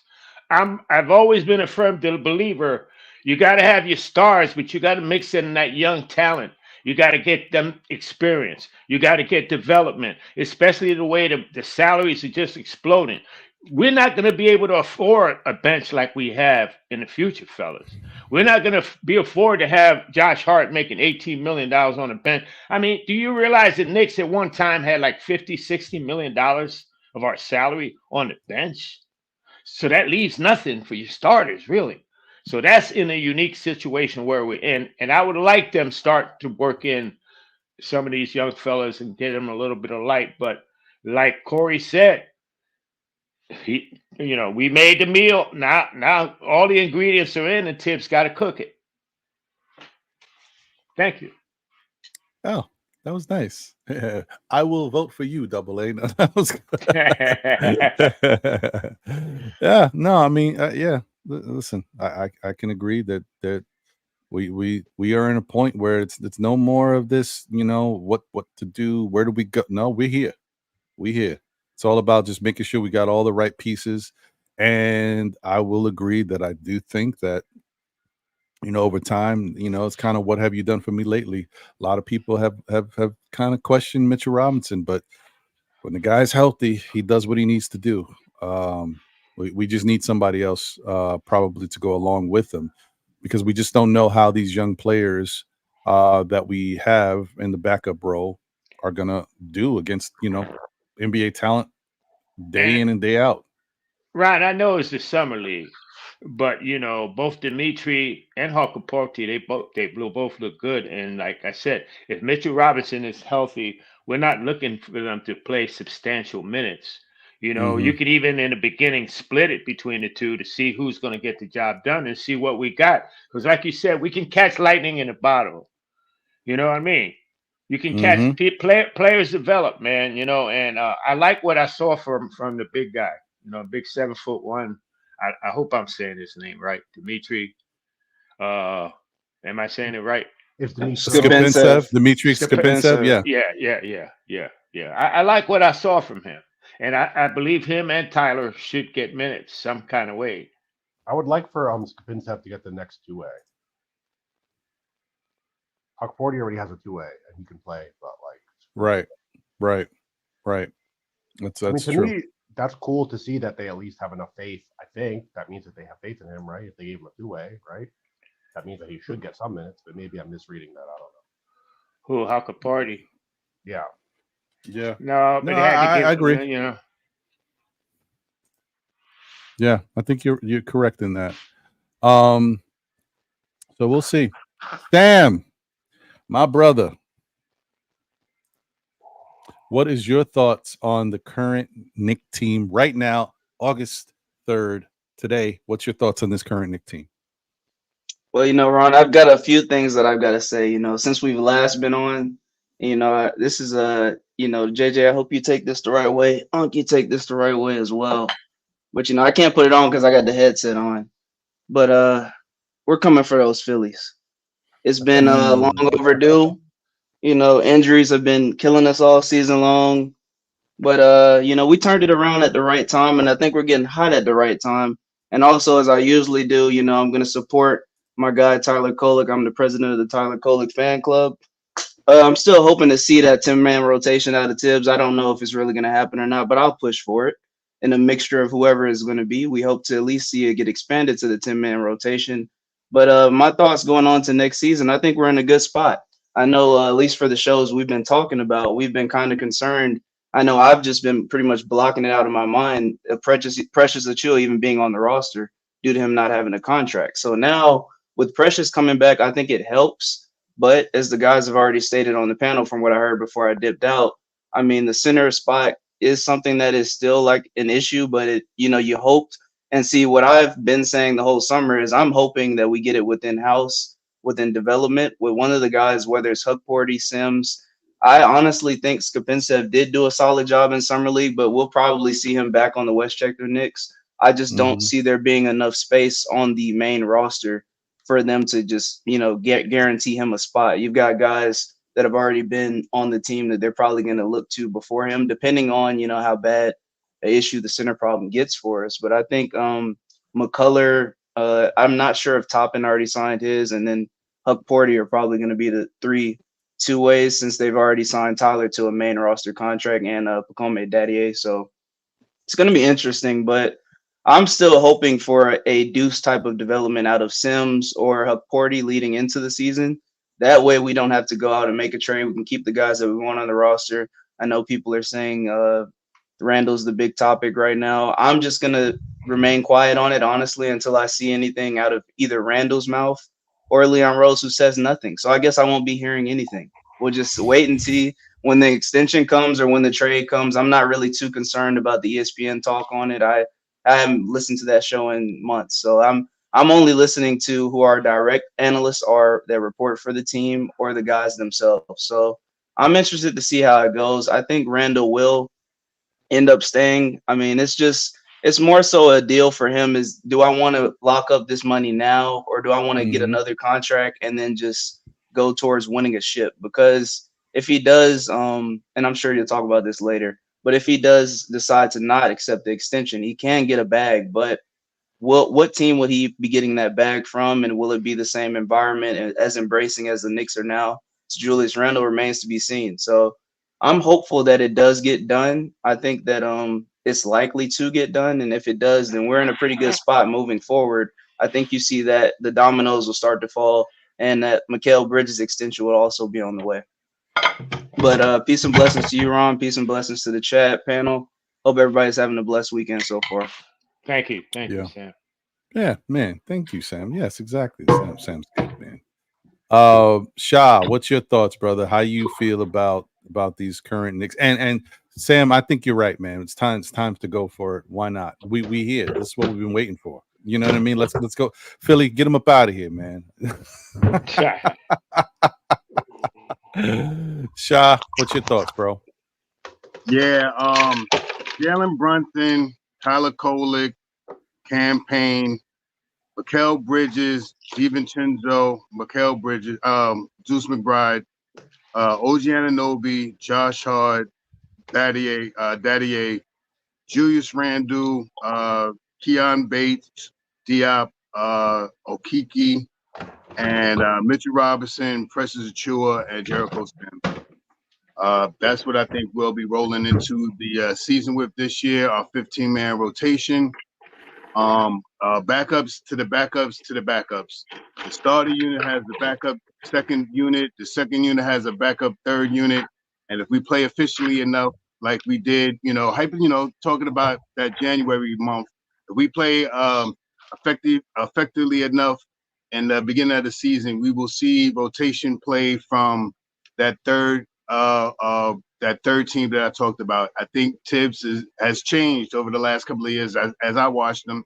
And I think if we get out to these bigger leads, he will not play his players as hard or as more. And you may see, people joke about having not picking up a center, but we may not need a center. We may just need a point guard that could facilitate to our center. Could you just imagine Kolek, Tyler in there with Jericho Sims, someone that's above the rim, that cuts to the basket, that likes to dunk the basketball. Now you're talking about well with Hukporty in summer league. Kolek, I thought. Exactly. So just imagine with him with Sims getting getting a little relationship together and stuff like that. Could really elevate the team. Something that we may not be talking about, or what Pacone could do, or how Tom Thibodeau is going to run this lineup at the, we have 5 starters, but are those 5 starters going to be the plays that end the game every night? Who knows? So I think we got that 15-man rotation that I just mentioned, I would put that team up against any team in the NBA, and I think they will have in a seven-game series. I think they'll be very effective. The big things like everyone talks about, you know what I mean, about Mitchell Robinson coming back and being healthy. Everybody stays negative about Mitchell Robinson may not be healthy, but what if he is? What if this is the year that Mitchell Robinson come back and play 68 games plus a healthy playoffs? What do we say then? You know what I mean? How many wins do we win now? Mazel tov is what we say. just like what Double A said earlier about how Mitch blocks went down is because he had to contest outside of the paint. He had to go out to that 3-point land and contest the players after the switches and all that stuff. There won't be too many of that this year with OG and Mikhail on the wings. The things that are going to happen are those two guys and Julius Randle are going to be more interchangeable this year. I mean, off the pick and roll. So you still pick up defense, driving players into the hole to Mitchell Robinson that just has to wing and just jump up there with that left hand and block the shot. These are some of the things that a lot of fans ain't thinking about. You know what I mean? The change of dynamic, of course, it all boils down to if Julius Randle could come back off this shoulder surgery, which I've seen some videos on him. You know, he always is phenomenal in the offseason. He know how to well train his body, eat right, put in the work. He does that every year. Every year you look at him and I want to give a salute out to KJ. And I mean, because he said this, he looks like one of them chiseled G.I. Joe dolls. I mean, every year he comes back chiseled. What a kung fu grip. Yeah, you know what I mean? He comes back chiseled every year. So Mitchell Robinson is the biggest thing. And if we have a better year for Mitchell Robinson, 50, 60, 70 games, we have a better season for the team for this year. We have a lot of backups to the backups. And a lot of the things that a lot of Knicks fans don't think about is all the players that we had coming from the second unit that came to the front unit that's back in the second unit now. You know what I mean? So don't be deceived by not seeing Josh Hart out there with DiVincenzo, with Mikal Bridges, OG Anunoby, and Jericho and Sims. You know what I mean? On the all pressures. You know what I mean? So these are the things that, a lot, we don't talk about it enough, but we're going to see that Villanova, we're going to see Jalen Brunson with DiVincenzo, with Josh Hart, with Mikal Bridges and somebody. And one of the rotations in 48 minutes, we're going to see that rotation. So these are the things that we just have to look forward to and start thinking outside the box and just sit back, relax, be our podcasters, be a part in the chats and stuff like that, but really recognize what we're looking at when Leon Rose put this team together for us. Because I've been preaching this for the longest, I have not seen a front office done this much work for the fans ever. Who knew we was gonna get OG Anunoby? It was a lot of speculation. Oh, we need to get OG Anunoby. There was a lot of rumors out there, and we even all put the same rumors out there. Maybe IQ and RJ. It happened. We ain't never made a trade with the Brooklyn Nets in 400 years and stuff since back to slavery. We ain't never had no trades like that before. We just moved Mikal Bridges over here, and he's gonna have a very integral role in what we do this year because of his mid-range game, not so much of his 3-point shooting, and not so much, especially his defense. Not too many years ago, he was just almost a defensive player of the year. He was a runner up to he was a runner up when he was with the Suns maybe 3 years ago.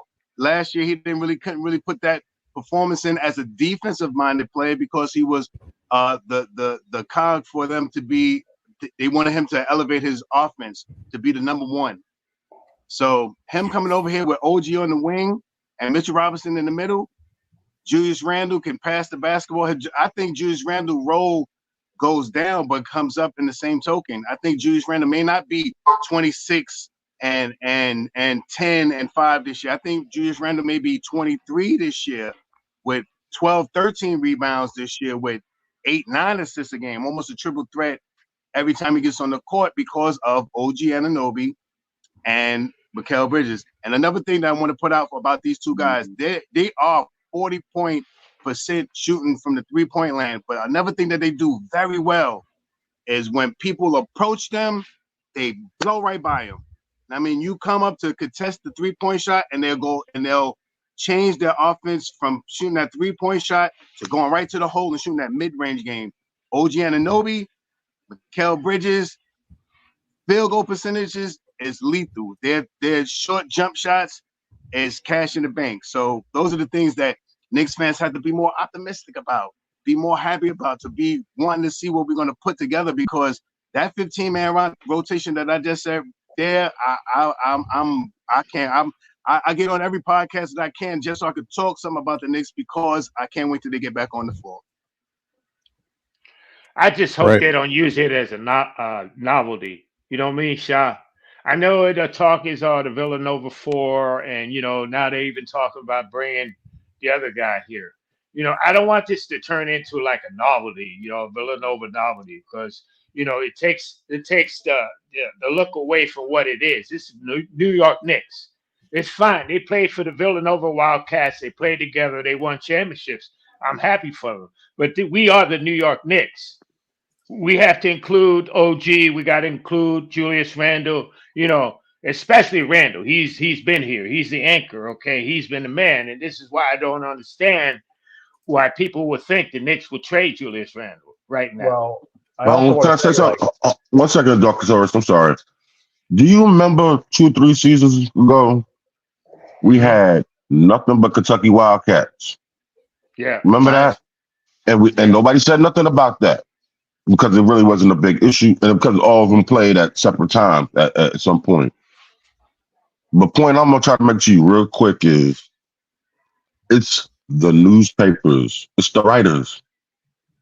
If they don't have nothing to write about, they're unemployed. Yeah, true that.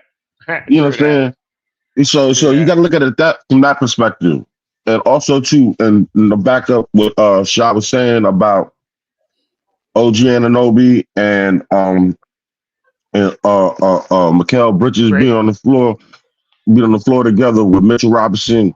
You know what I call that? New York is going to be a no-fly zone. It's going to be worse than 9/11. The triangle. You can't get nothing. You ain't gonna be able. You ain't gonna be able to get a balloon in the air. You understand what I'm saying? So with that said, I'm gonna digress and I'm gonna pass it back to you, my man, Dr. Soros. I apologize for cutting you off, but thank you for letting me get that off. Good points. I just wanted to say, I think that what Double A said is fair, because you don't want to be having like little cliques in the team. You know what I'm saying? Julius Randle was already talking about, like, I think in the Carmelo Anthony interview, whatever it was, he was already feeling left out, injured, this, that.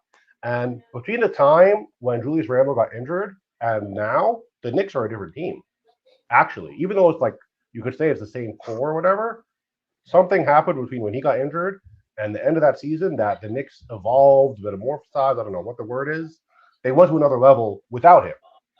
And he talked about feeling left out. And like, that's a really important thing, that people shouldn't be making these little cliques in the team, even though, yeah, Villanova Knicks is cool. Yeah, it carries over a winning tradition from college, and there's good things to take from that.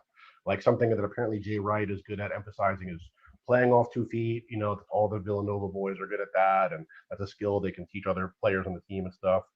But one thing that you said, Corey, that I thought was smart is like, bro, a lot of people is panicking in this like center situation right now in the offseason. And there's a good saying from like investing that I think applies here. And the saying goes, don't just do something, sit there. Like, I think a lot less competent front offices, especially of Knicks past, would have just, oh my God, there's a crazy, let's go trade all our assets for Walker Kessler right now. There's a deal on the table, let's go take it, you know? I actually think that we are doing the best course of action. Like, we tried, but Danny Ainge is crazy. All the other centers is like way too much money. Karl Anthony Towns, we're going to trade half our fucking team to get him, bro. It's not worth it. It's not. $60 million, bro. Especially when he ain't better than Julius Randle. He's not. Walker Kessler, I could even understand for a pick or two. That would make sense on our team. He would flourish. Karl Anthony Towns is not, like, for the salary alone, it doesn't make sense. Even beyond the playing fit, the salary is just crazy, bro. It's an inflated salary. So I think that, like, for one, people need to remember that most backup centers in the league is not 7 foot plus. A backup center we're talking about here. Precious Achiuwa is 6'8", 6'9". It bothers me when people talk about putting Randall at the 5 because even though Randall is like a much better player overall than Achiuwa is just better defensively than Randall. That's I don't understand how you can say otherwise. You won't see Randall at the 5. In fact, Tibbs is on record saying he doesn't like to use Precious at the 5. If you remember when Precious Achiuwa, Ron, you can back me up on this. When Precious Achiuwa first came over to the Knicks with OG from the Raptors in that trade, he was playing backup center, and we was ready to run his ass out of town until Julius got hurt, and he went to the natural power forward position and was able to play, and he was blocking shots and being the player he was. And to me, that's his best spot. And another thing we got to look out for is Julius is coming back off a serious shoulder injury. You don't want him banging with those 7 foot 240. That's what I'm saying, bro. Monsters. You don't want him banging with those monsters. That's why I don't understand people are saying, "Oh, he's going to be a center." Like, bro, his shoulder is his number one worry going into. He's probably worried about the shoulder than the damn chip. But push comes to shove, we got to remember what Tibbs' MO is. He wants to have that rim protector in there. That's the anchor of his defense, is to have that rim protector in here.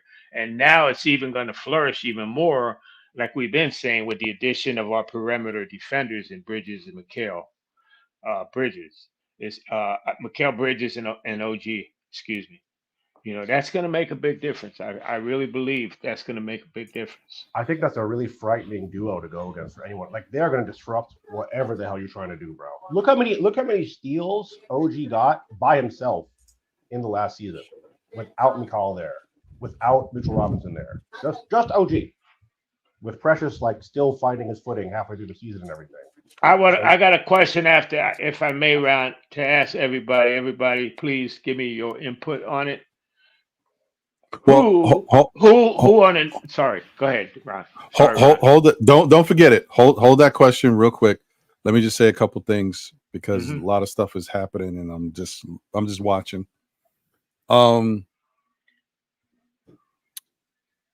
So once again, guys, I just want to say we all have to be respectful of each other. You know what I mean? I've already said it. I'm not going to continue to say it.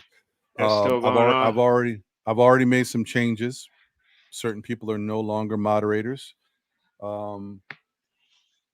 And see, the part of the reason of me saying something, and I'm just going to say this real quick, but it's my show, so I'm going to, if you don't want to hear it, then you don't hear it.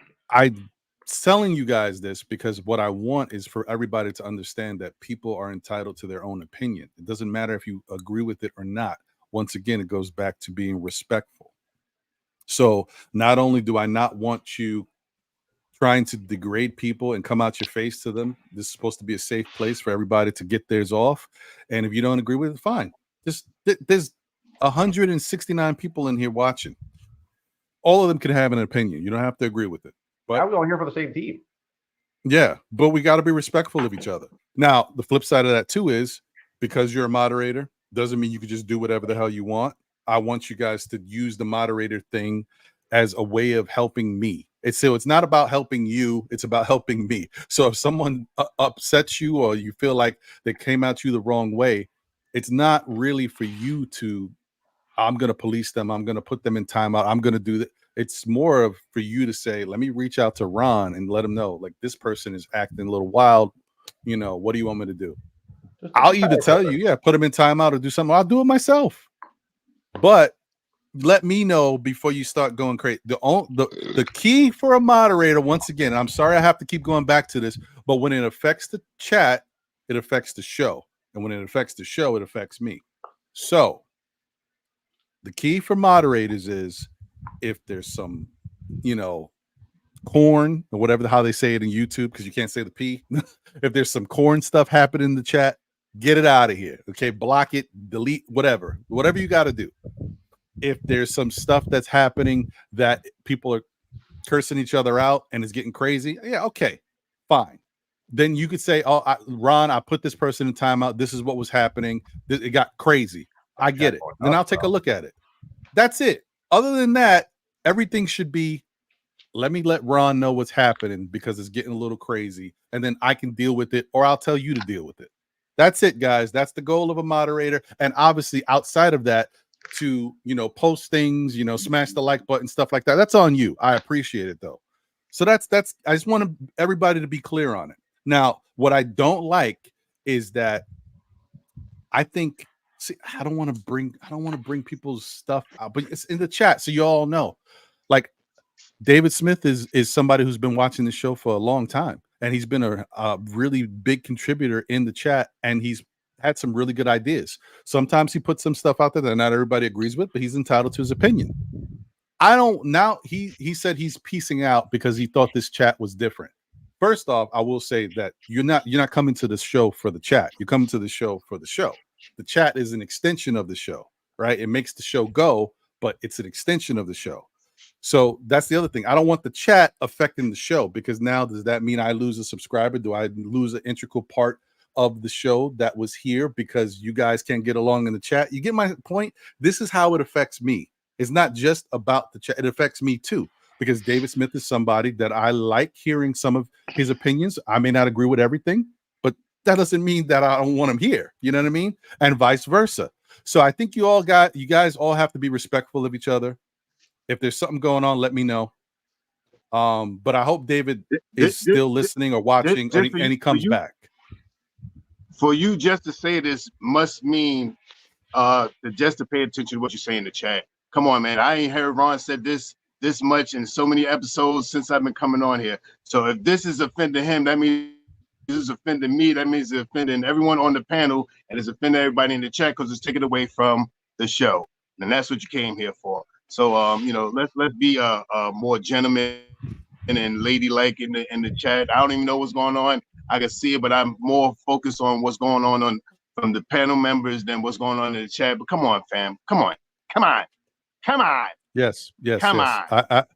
I also, as another fellow content creator here, I always tell people, listen, opinions are like boop, and it all stinks, and we can't.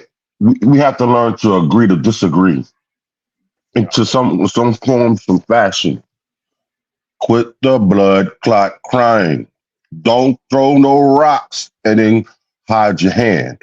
Two. Right. You understand what I'm saying? You know what I'm saying? Right. Listen, I've been known to be a prickly person sometimes, especially in other people's chats, and I've rubbed some people wrong. I know that. Yes, you have. You know that, Ron. You know that, Ron. But with that said, though, I've never directly attacked an individual or called them out their name. You know what I'm saying? Yeah. Now, I might say you bugging. You know what I'm saying? You know what I'm saying? I might say you're a little crazy, but that's nothing directly attacking anybody. Look, good people. I love all y'all because we're family. You understand what I'm saying? But you gotta, if you're gonna say something mean, expect something back to come back at you. I'm not saying be mean, but understand that we're all adults. And like Rodney King said, can we all get along? Yeah. All right. Like I said, I don't want to detract from the show because this is not what the show. Yeah, let's go. Let's keep it. Yeah. Let's keep pushing. But last thing. I just want to tell y'all all, just please, let's just be respectful of each other. David, I'm glad you're still in the chat. I appreciate you that you're still watching because, like I said, I value your opinion. I agree with a lot of stuff you say. I may not agree with everything, but you're entitled to your opinion. And like I said, as long as everybody keeps it respectful, we good. But that's for everybody. That includes David and anybody else. And if you guys notice, the moderator count has changed. You're not going to see so much blue. I've already made changes. It is what it is. So those who are still blue, nah, you good. my fellow content creators, they know who they are. It is what it is. They were blue before because they, but. Well, I never had a wrench, but I'm not crying over it anyway. Yeah, well, I mean, that's just that was just me at the time I was doing that. But man, bro, it's all good. It doesn't matter. I just want everybody to know, if you see somebody that's blue right now with a wrench, appreciate you guys. You know, definitely. I don't expect that much of you, but just the little things. So thank you for being here and rocking. And let's show love to everybody. Look, and this is the last thing I'm going to say about this. It goes for everybody. It's nobody. It's just all about being respectful. I brought somebody on this show like 4 months ago that I respected on Twitter or X, whatever the hell you want to call it. And he's a content creator. I brought him on the show one time. He came into the chat and I was like, okay, I'll expect you to come up on the show. We'll chop it up. First off, the dude never came up on the show. And then he was in the chat the whole time cursing people out. I was like, what? Who is you? What is this dude? So therefore I blocked him. I don't care if he's never coming back on the show because I don't know what the hell he thought he was doing. It goes for everybody. I don't care if you're a content creator. If you come in here and act crazy, you're getting out of here. So, and I'm not saying that you guys should do that. I'm just telling you, I respect y'all enough to know that if I brought that element here, then I got to get that element out of here. That's all. Okay. Fair enough. Let's get back to it. As far as let me say what's up. Yeah. Let me say what's up to a couple people. And I'm sorry that happened to you, Saint. I don't know who did that, but you know, it is what it is. There's certain people that sometimes, you know, they get the block power and they get crazy with it. So I hopefully I've cleaned it up. Let me just shout out a couple people real quick and then we'll get back into it. I don't know if I read this one before. So Parrish, did he say this? I don't know. I don't know if I read this, but if I did, I apologize. He said, Ron, we love Randall here, but it's not a second apron love because he hasn't proven he's a playoff player or healthy, I guess. Yeah, that may be the case. But listen, I think once again, guys, we looked at the stats. That Miami series, Randall came to play. Now, did he have the most efficient stats in all the games? No, but he put up some numbers. And so I'm not going to keep saying that Randall can't play in the playoffs, but I do need to see it again. But I'm not going to give him he's not a playoff player. I'm not going to say he was hurt. And he was hurt, Ron. Put that out there. He was hurt. Shout out to 5 Adam in the building. Salute 5 Adam. Ron, do intermittent fasting. It helps lose weight, live longer, and free from diseases. I like that. I actually, one of my peoples that comes on this show, the Prophet, you guys know we've talked about a lot of stuff here. He's always telling me about intermittent fasting, so I'm going to look into that. I appreciate that, 5 Adam. Shout out to Walter White in the building. Salute, my brother. He says it's a new season. Our bench was in the starting unit. If you're concerned about Huck Porty and Coley getting minutes, then you might want to get a new team because Tibbs is going to tib. Boy, that is true. He is definitely going to tib. That's a dope take. Yep. HP Carlos in the building all the way from Portugal. What up, HP? Appreciate you. Says salute Knicks Nation. Good to see you. My guy Donald DiMichelli in the building. Don, what's going on? Good to see you. He said greetings, Ron and crew. Johnny Davis is here. Glad we signed Precious. He wasn't the problem last season. No, he wasn't. He filled in accordingly. He did get exposed at the center position. He was much better as a power forward. But other than that, I like Precious here, and I'm glad he's back. We still got to figure out what we're going to do at center, though. But it is what it is. We'll figure it out as we go, I guess. So appreciate you, Johnny Davis. I like the way Precious backed up some of the players too. In the playoffs when things got out of hand, he was the first one there defending. Like Brunson and DiVincenzo. He's very, very clutch. He's very switchable and fast, and he has already established great chemistry with Jalen Brunson, I think. Yeah. No, that's fair. I agree with that. One quick thing. On the intermittent fasting, I've done it, and I've lost 45 pounds. I went from 275 and back down to 230, 235. Wow. Okay. Wow. Good stuff. Hey, man, you guys doing the thing, man. Good stuff. I like that. Shout out to my brother from another mother, my guy Luis Quinones. Quinones. I used to always mess that up. I've known this guy since I was 3 years old. Shout out to you, my brother. I hope you're doing well. He said, hey, Ron, ever thought about changing the Knicks logo to the one back in 72, 73? Something as small as that may ignite a fire. Yeah, I mean, listen, the Knicks, I don't know. I think the Knicks, they are going to come up with different things to ignite this season as we go. They hired a whole PR social media team to make the Garden more exciting. It's that's not a bad idea if it gives some good juju. But You know, they've spent a lot of money on merchandising, so that Nick logo, the new one, is probably going to rock for a minute. But I don't mind the idea. They could kind of put it into the mix, right? And like maybe have a special set of merchandise that reflects that, to bring that vibe back. Like, you know, we ready to go for it again. This is what it looked like. We're going back to them days. That would be cool. Not a bad idea. They talked about bringing back the 90s jerseys. I thought that was a cool idea. The 90s what? Jerseys. Oh, yeah. As long as they get rid of those jerseys they had this year, I'm good, bro. Really, it was that double vision. The double vision. Yeah, I call it a double. I thought they weren't horrible, but I didn't like it. But it grew on me a little bit. They're still not my favorite. That double vision thing bothered me, but it wasn't a bad jersey. Yo, God forbid you if you wore bifocals. When I first saw it, I was like, "What's wrong with my eyes, man? What's wrong with my eyes?" After a while, your brain, because we're humans and we're incredible. After a while, you get used to it, and it doesn't bother you as much. The more you see it, but it's a little weird. It's a little weird. They're as bad as those interleague season. No, don't do that. Don't. Let's forget about it. Oh wow, and that's by the way, that's probably coming back. So get used to that. We'll see. Go ahead, Dorkosaurus. What were you going to say? Well, there's actually one thing that I wanted to say, but I'm going to add on to it. When Chow was talking earlier about trusting in Leon and all that, I do want to make the case as far as the OG trade that, from what I read, that Leon insisted on including Precious in that trade. And Leon is a very sharp observer. He's probably the sharpest observer of talent in the league. I mean, I think that's fair to say, right? So he definitely understood that, like, the player of Precious is a good fit for the Knicks. Not just right. You know, Dorkosaurus, I'm starting to really like you. Listen, man, this is why it's always good to have people. Obviously, when you're at your point where you feel comfortable enough, but like the people in the chat are great, and you guys add so much value to the show. That's why I want the chat to be straight. You know what I mean? But the other thing is, I want you guys to eventually, I think it's like a progression, right? You come into the chat, you see the show, you like what you see, you make your comments.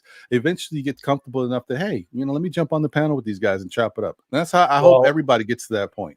I'll level with you guys. My family is really, really big Knicks fans. I'm the oldest of 5 brothers, and I've always been like on the periphery just because like it's been such a bittersweet process, even as like a secondhand fan, to like, oh, they're up at the fourth quarter by 20 points. They're going to win this time, right?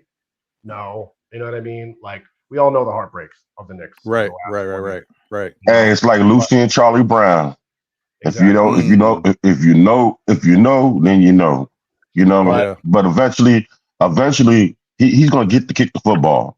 No, but I myself had a feeling that something was different with this Knicks team this year, and that's why I got more motivated to become more of a fan. Bro, you talking to a cat who's a fan from the 80s through the golden. Well, I call them my golden years of the Patrick Ewing era. To the Isaiah Thomas. God bless him. Situation. And what I found out is that things happen over time, and everybody has their seasons. So with that said, we're coming into our own season. You know what I'm saying? A brand new season. Absolutely. It's like commencement. If you understand what that word means, unfortunately, it's parting of ways, but it's also growth into something new. Right. You understand what I mean? No. So that's how I look at it. You talk about let me just go ahead. My fault, Double A, because I know we could keep going. You know how we talk up here. Plus, do you remember your question, by the way? Yeah, I do. Okay. Hold on. I'm gonna get right to you. I just want to get through this because I also got some super chats I haven't read. You know what I mean? Oh, so yeah, let me just do my man Justo. Yeah. So let me say what's up to Space Ghost. Salute to you, Space. Appreciate you. My guy Greg in the building. What up, Greg? Chef NYK is here. Salute. Appreciate you. And Justo, thank you for the generous super chat, my brother. I appreciate you. He said, I think Kolek will be the X factor. Yep. Biggest issue we had was no playmaker when Brunson sat. 100% agree with you on that. By December, he'll be a backup and make Mitch and Sims better. I agree. And I've already said it before. We all know, listen, there's certain things we know about Tom Thibodeau that doesn't change. Tom Thibodeau does not like to play, and it's not even rookies, okay? That's what I want. Let me just say this real quick and understand everybody knows. It's not just that Tibbs don't play rookies. Tibbs don't play people he don't trust. Yep. You could be a freaking 5-year vet, a 10-year vet. If he don't like what you're doing out there, if you don't seem like you catching his scheme, you're not where you need to be, he ain't playing you. So Ask Cam it's not Reddish. just the rookies. Yeah, ask Cam Reddish. Thank you. You knew where I was going. So that's what it's about, man. You gotta. Yes, exactly. But sometimes that can be a fault. It can be, but every once in a while you get that player that gets an opportunity. Because face it, if we're going to be truthful here, Deuce McBride, the only reason why my boy Deuce finally got his minutes, because believe me, I've been an advocate. Please play this man. Please play this man. And finally, out of necessity, he had to play that man. Out of desperation. Consistent minutes, and this is what you got. So it is no surprise. But even though that's fair, double get him, Ryan. Even though that's fair, I will say one thing that people forget about a little bit, just a little slight thing. Deuce did get the minutes out of necessity, but Deuce earned those minutes because Deuce used to get 45 seconds to finish the first half. I mean, he deserved it, no doubt. No. But there's one more thing I wanted to say to that, because people kind of forget this, because it's a slight little thing that happened right before. Remember, this past season, Deuce got the minutes, but let's not forget what happened in the off season. Deuce got a little baby bag. Okay, the Knicks knew what they were doing. They knew they were going to make some moves. Before Deuce started to get elevated minutes, he got the 3-year contract worth $4 million per or whatever it was. So the Knicks said, "We're trading these young guys. We're getting off of these guys." And I actually think might have been after the trade deadline when he got the extension. But either way, the Knicks knew that Deuce was somebody that they wanted to invest in. And they rejected a lot of trade offers, including him. No, he got the contract after that we traded RJ and after the trade deadline. That's what I said. Yeah. So I agree. But once again, it was after the trade deadline. He got the contract, and that was before he started to get the elevated minutes. Then he got the minutes. Point real quick. Oh yeah, what's up?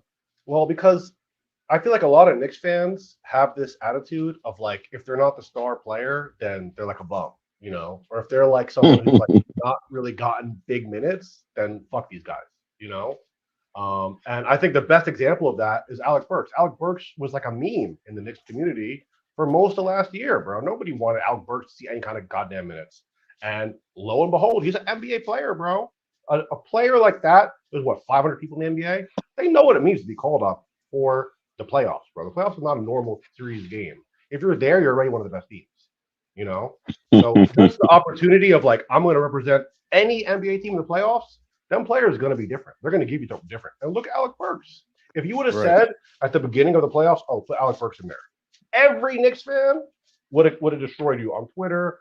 And if I would have came here on this same fucking podcast at the beginning of the playoffs, hold on. I hear you, Dork. You're rolling right now, but I got baby ears, so Okay, don't mind me. PG. But you know what I'm saying? You good? You good? You know what I'm saying? If at the beginning of this playoff series you were like, "Oh, take Jalen Brunson out of there, put Alec Burks in," every 100% of the Knicks fan base would have said, "This guy's a bum. He don't know ball. You're gonna put that bum Burks in there, put him back in the trunk, blah blah blah." Lo and behold, bro, when his number was called in the playoffs, it wasn't the same Alec Burks that we saw in the regular season throwing up bricks. True, right? And double. That's the reason why the fans were saying don't put his bum ass in there, because of the way he was playing.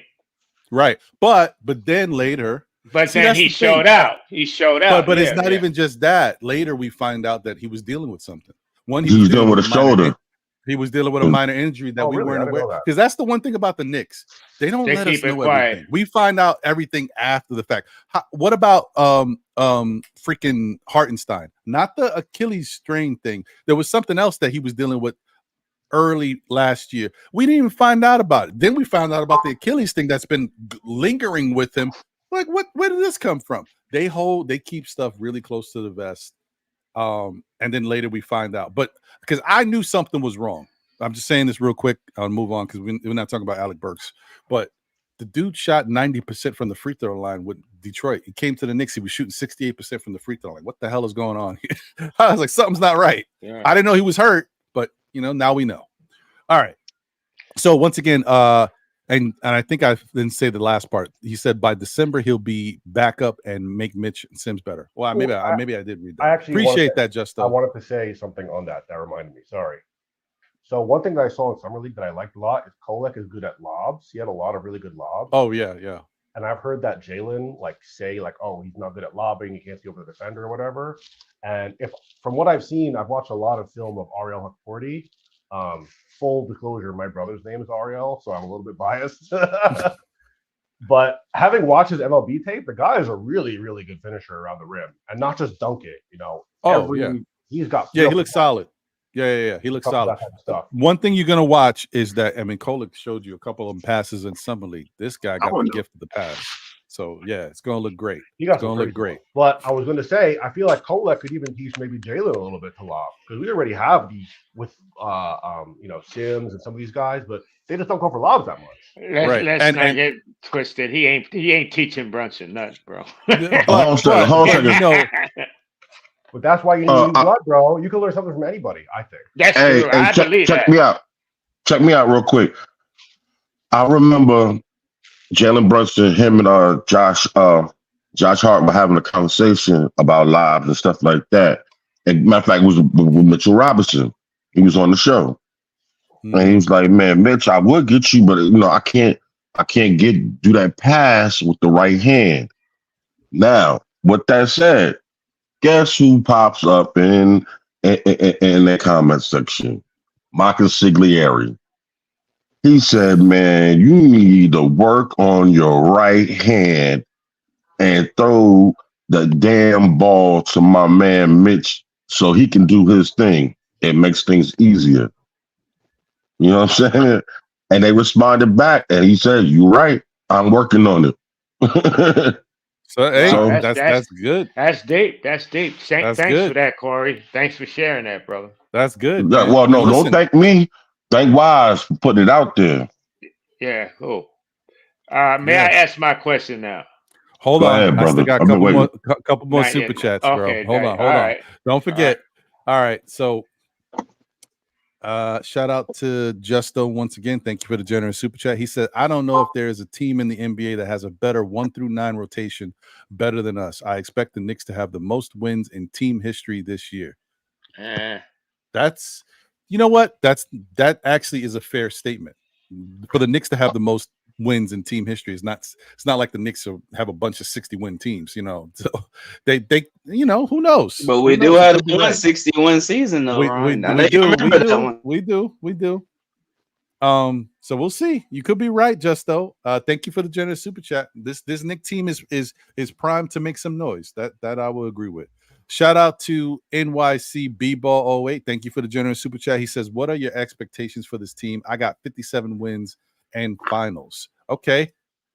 We'll do rapid fire with this and then I'll get to the next super chat and then we'll get to Double A's question. Sam, how many wins? For next season? Mm-hmm. I'm going to go out on a limb and go with 56.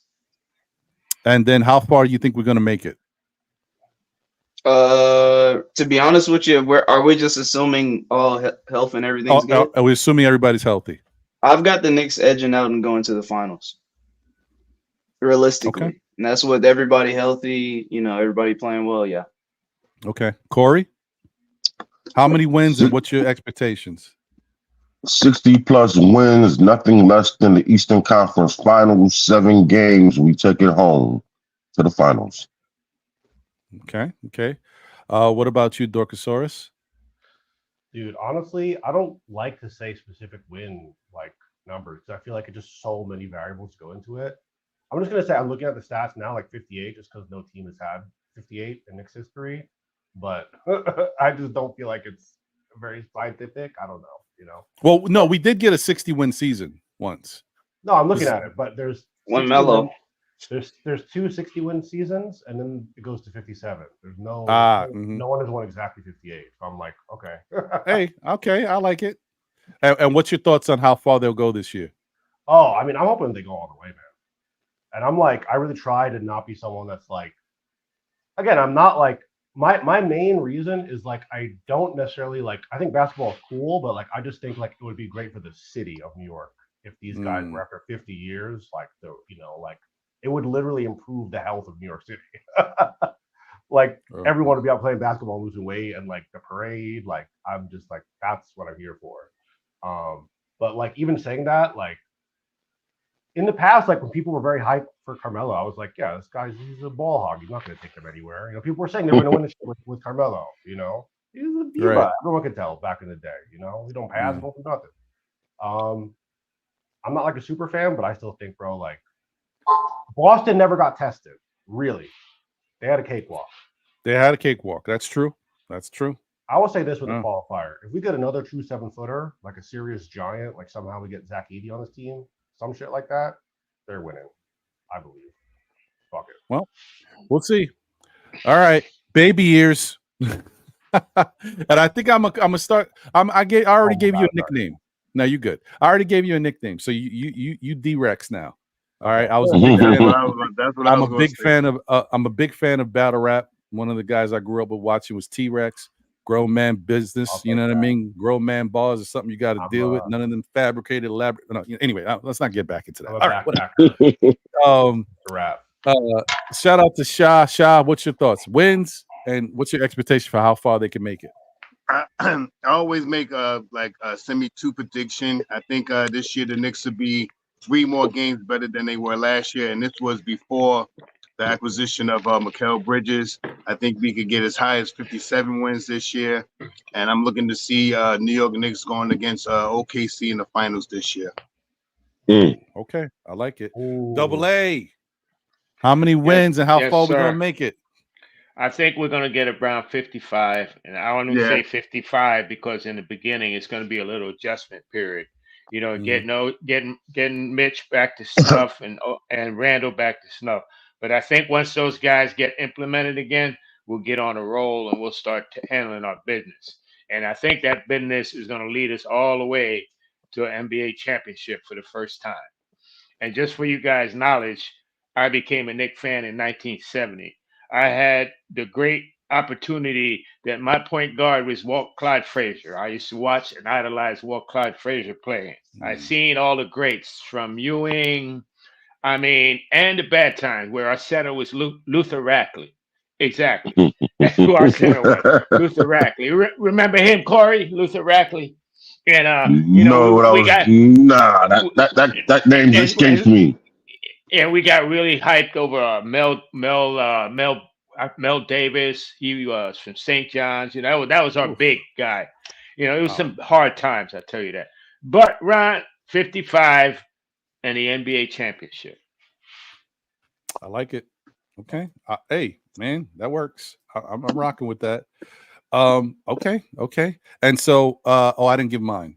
Let me just already say, I think the Knicks is going to make it to the NBA Finals, in my opinion, if everybody stays healthy. That's what I'm envisioning.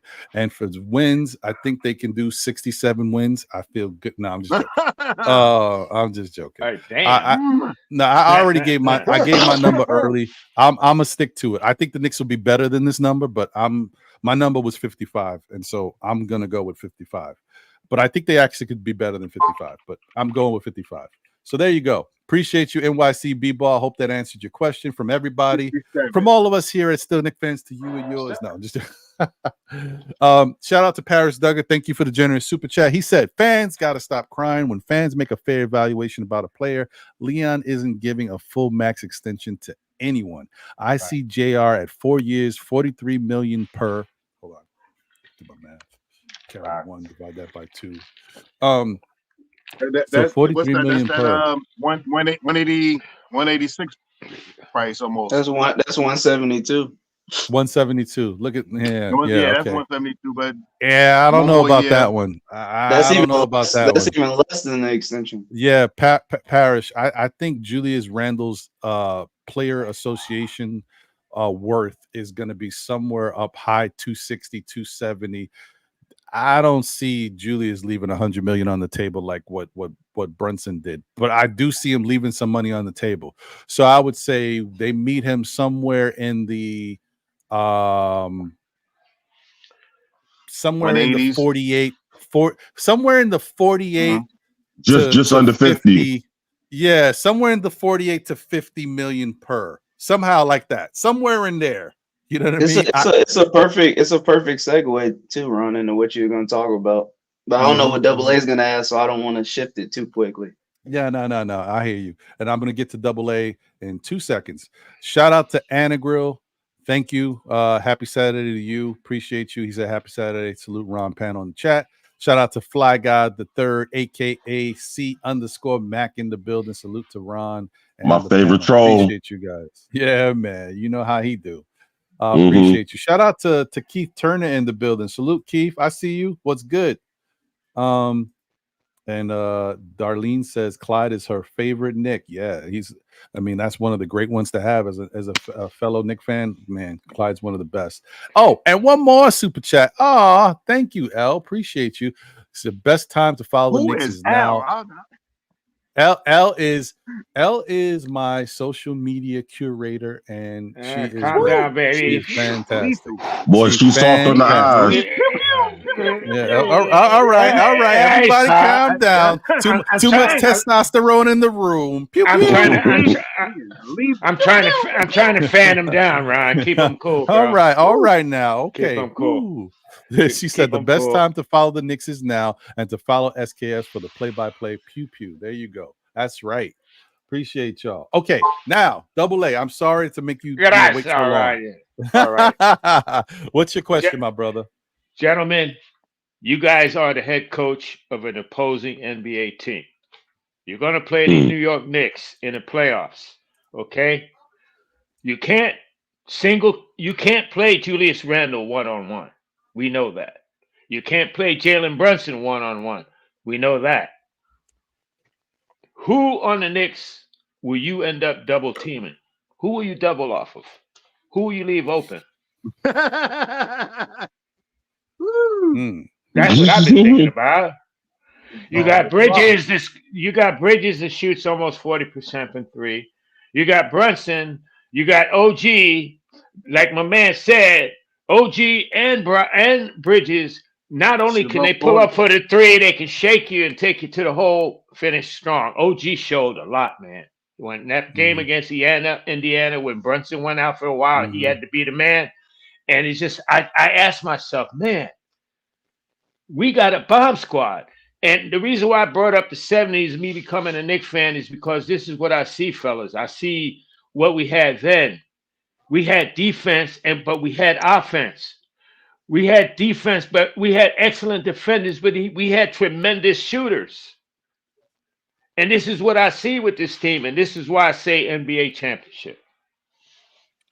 Double A, to answer your question, honestly, I don't think there's a way to double team anybody. I think what you'll see is more of a attack that teams tried to put on us last year, which is still, I think it gave the Knicks some troubles at the start, but it'll be much easier for them to defeat this year, and that's the zone. I think a team like the Magic, every time they played us, they just immediately went into a zone and they gave the Knicks some fits. But to your point, we have a lot more shooters now. Last year, we were just relying on really Dante DiVincenzo whenever they doubled Jalen Brunson, I'm sorry, because Julius Randle was not really shooting that well from the 3 at the beginning of the season. So now I think when you have these guys in the roster, you're going to probably see teams go back to a zone, but it's going to be a lot harder to beat the Knicks that way because now we have more shooters surrounding these guys. So yeah, I think it'll be very difficult, but I think that's probably team's best bet is to go into a zone unless we're playing an elite defensive team like the Celtics or OKC or somebody like that.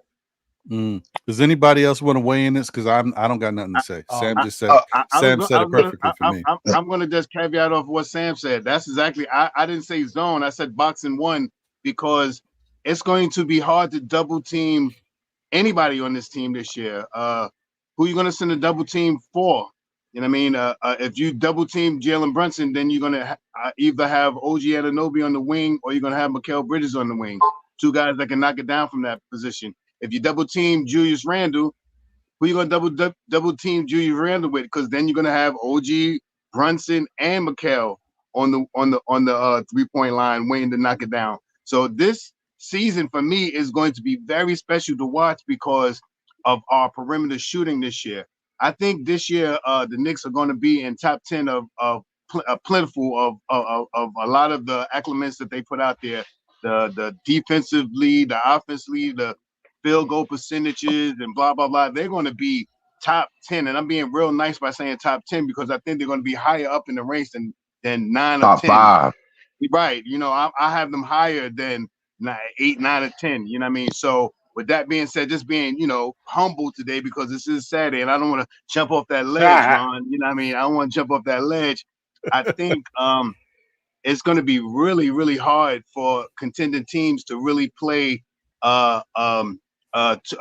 double team anybody on this team. It's going to be more of putting a bigger person on Jalen Brunson to make it a little harder. And with that being said, Jalen Brunson now does not have to bring the ball up. I mean, Mikal can bring the ball up now. You know what I mean? Mikal is he can dribble the basketball. He's a guard. He can dribble, pass, and effectively take it to the rim or take the jump shot. So it's going to be and you know that Julius Randle is going to want to bring the ball up, 35% of the time, you know what I mean, when he has the ball in his hand. But, if he makes better decisions this year, his assists, like I said earlier, is going to go way higher than 5 assists that he's been anchored at for the last 3 years or so. I believe he's going to be closer to an 8 assist game. I think his rebound is going to go up because he's going to want to go crash the balls to do a little bit more. And I think this year will be his year that his 3-point shot may stay around 36, 35, 36, 37% because he's going to have more open shots too if players decide to double team with his man onto Brunson or Mikal or OG. So I'm saying this because I am super amped about what the team has. That 15-man rotation that I just mentioned. It's going to be really hard to really shut down this team with so much. The worst way that we lose games is if we start getting, start getting knock on wood, we start getting that injury bug back. But if we can stay consistently healthy with this team, you talk about 60 games from Mitchell Robinson, 67 games for OG Anunoby. You got a durable 85-game guy with Mikal Bridges. If before the injuries, the last 2 years, Julius Randle was pretty much an Iron Man playing 70, 80 games a season. We get that back into the rain, and Jalen Brunson been here, but he's been playing 70 games, 60, 70 games. You know what I mean? If we get that calamity where we could get 60 games on the court with all of our starting 5, we were going to have a really productive year this year. Sean, can I double down on? Go ahead, Corey. Go ahead, Sam. I'm just going to double down really quick because Shaw just brought up something that I forgot. With the teams doing that when they switch the bigger guy, like we saw with the last postseason with Nesmith, it's going to be a lot harder for teams to do that now because when we had that postseason team, we were very undersized. So we had not only Josh Hart playing out of position, but we also had Dante DiVincenzo then getting the matchup. So now those guys are coming off the bench and we've extended our height as far as our starting rotation. So now if you want to do that, now, okay, you put Nesmith on him. Then we have Mikal Bridges on TJ McConnell, which is an obvious mismatch. So it just makes the roster a lot more to deal with now when we have this size that we do coming out the 2 guard and then moving OG back to the 3. So it should be interesting. I have to interject because, I just feel like we have a lot of guys that are 6'8", but when it comes to people because I just always think back to the Pacers series and Josh Hart trying to navigate around Miles Turner and Siakam, and it was just such a mismatch. And we just Mitchell Robinson wasn't there. We just did not have another 7-footer. My dream was that we somehow moved up in the draft and got Zach Edey, one, just because it would be cool to have a Chinese player for the Knicks, yes. But two, just because like another 7-footer, like actual 7-footer, we can't be outsized anymore. And that was a real problem in the Pacers series. And I feel like there are these huge, like Porzingis, dude. I feel like we don't have a straight, like a clear counter match to Porzingis just because he's so big. You know, like yes, we do. Yes, we do. Julius Randle. Remember, he has to guard Randall. Randall has to guard him. But imagine skinny ass. Excuse me, Ron. Imagine Porzingis trying to body up with Julius Randle because he ain't gonna get no help this year. You can't double off the Knicks. We have already emphasized that. So imagine Julius Randle 1-on-1 with Porzingis down low. I'll bet on that. And that's fair. I want to get to Corey because I know he was going to say something, but that is fair because the one thing about Julius Randle, when Julius Randle is right, and we don't know how right he's going to be yet. We got to be patient with him. Got to give him some time to make sure that shoulder is good. But he be bullying everybody. He bullies, especially his friends. He's got that Jordan Kobe thing. Yeah, my good buddy Karl Anthony Towns. Come here. He be bullying all his peoples. So, but go ahead, Corey. What were you gonna say? No, Shy, you forgot to mention that Dante DiVincenzo was one of the league leaders in 3-point shooting. He matter of fact, he shot a career high. So just imagine him just coming off the bench. Because, you talk about Matteo, you talk about that. But even, I just say when we're sitting down, when one of them sits down, look at the firepower we have coming in off of the wings and stuff like that. You know what I'm saying? It's gonna be bad day for anybody who decides to even think about double teaming us. And I'm waiting for teams like Miami who like to throw their junk zones out there. You know what I'm saying? Or they try to mess with us to some degree with the dirty plays and stuff like that. I think it's gonna be interesting to watch them. And I'm talking about, man, we're gonna be putting shellackings. First of all, we're a physical team, but not only that, now we added more athletes, so now we'll be a quicker, faster team. And just imagine the fast break points that we're gonna get this year. You know what I'm saying? God, for the passing lanes, oh my God, you better be Dan Marino. Huh? Yeah, how you think? Pain. You better be threatening needle. Pain. We want to bring the pain. You know what that guy was trying to find something. Hold on a second. And my Clubber Lang voice. What's your prediction? Pain. Yeah. What he told Rocky when he whooped his butt in the first matchup. You know what I'm saying? I actually wanted to, if I could, sorry. You good, bro? Well, I just I was just go. I'll answer Double A's question because I actually do think there's an answer, and I think the answer is Mitchell Robinson. You can afford to not guard him because he's from what we've seen, other than the season shooting good, he's offensively not that threatening compared to. You got really?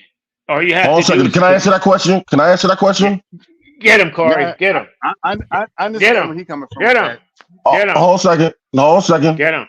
You know what I'm saying? The butcher is coming. You don't understand who the butcher is? He wears number 23. He chops stuff up out the air. He flies through the air with the greatest of ease, and he's not even on a trapeze. That is Mitchell Robinson, brother. Take your time. I'm not saying that Mitchell Robinson. I'm saying take your time because I double dare you to take your center off of him. You got to remember, about 3-4 seasons ago, the man shot 72%. He broke Wilt Chamberlain's record when nobody thought that could be broken. All you have to do I wish they would. Three I pity the fool. I pity the fool. Man. In fairness, hey, a lot of that was at the basket. A lot of dunks and lobs, but It's still he did it. He was but very you still solid. can do that. If you double off of him, he could just roll to the rim. You double off Mitch. All he got to do is go to the rim, and he'll get the ball, and it's 2 points. True. It's 2 Hey, you points. talking about we got Kolek now too? Come on, man.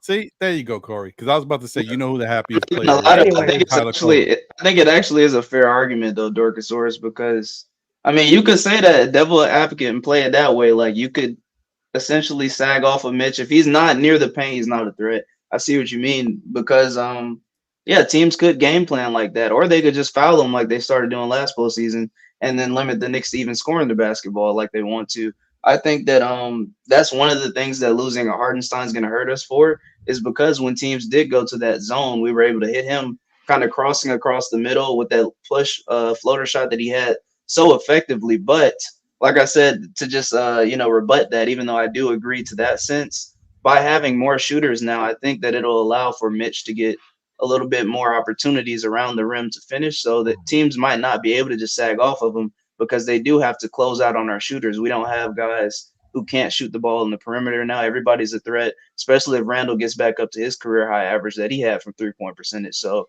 everybody becomes respectable. But I definitely see it's a point that should be raised, at least as far as Mitch's ability to score the ball when he's not right at the rim. I did have an alternative answer though, because the Pacers did try that against us, and I feel like it didn't really work out that well. And I feel like generally people will look at that and be like, okay, it's probably not worth doubling them. But if you recall the Pacers series, what was the game like where the coach stormed off at the end? He made like a big show of like how it was. Oh, yeah. That right? was the game 2? And that was before they went back to Indiana, right? So I feel like in the next it was game 2. It was game 2.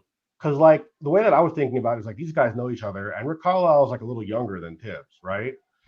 Like very early into that game, like 5 minutes into that game, he made like 2 substitutions like really quick, and like Tibbs just like did not change his game plan. And I felt like that was Rick Carlisle knowing that like, oh, Tibbs has like a set game plan for like the starting lineup that I put out, and I'm just gonna like completely be like unexpected and like sub these 2 guys out, and just like the adaptation just never came. You know, I've heard people say he's like rigid, he doesn't make mid-game adaptations, things like that. Granted, also, I mean, another question is like, will the games be as close back to back this year in the finals or in the playoffs? Because like that seems to be like something that changes, and I'm like, what the fuck? Like it fucked us, honestly. If we're really being real. Baby ears. Oh, sorry. Sorry. The New York. It's okay. It's all right. I'm gonna send you some Cottonelle for that potty mouth. In the New York element, it's like contrasting.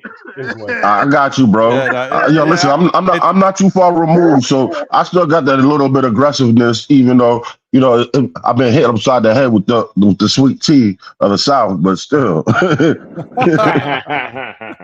I mean, isn't it like different though, year by year, of like how many days there are between playoff games or something like that? It is, right? I mean, that's the NBA getting their money.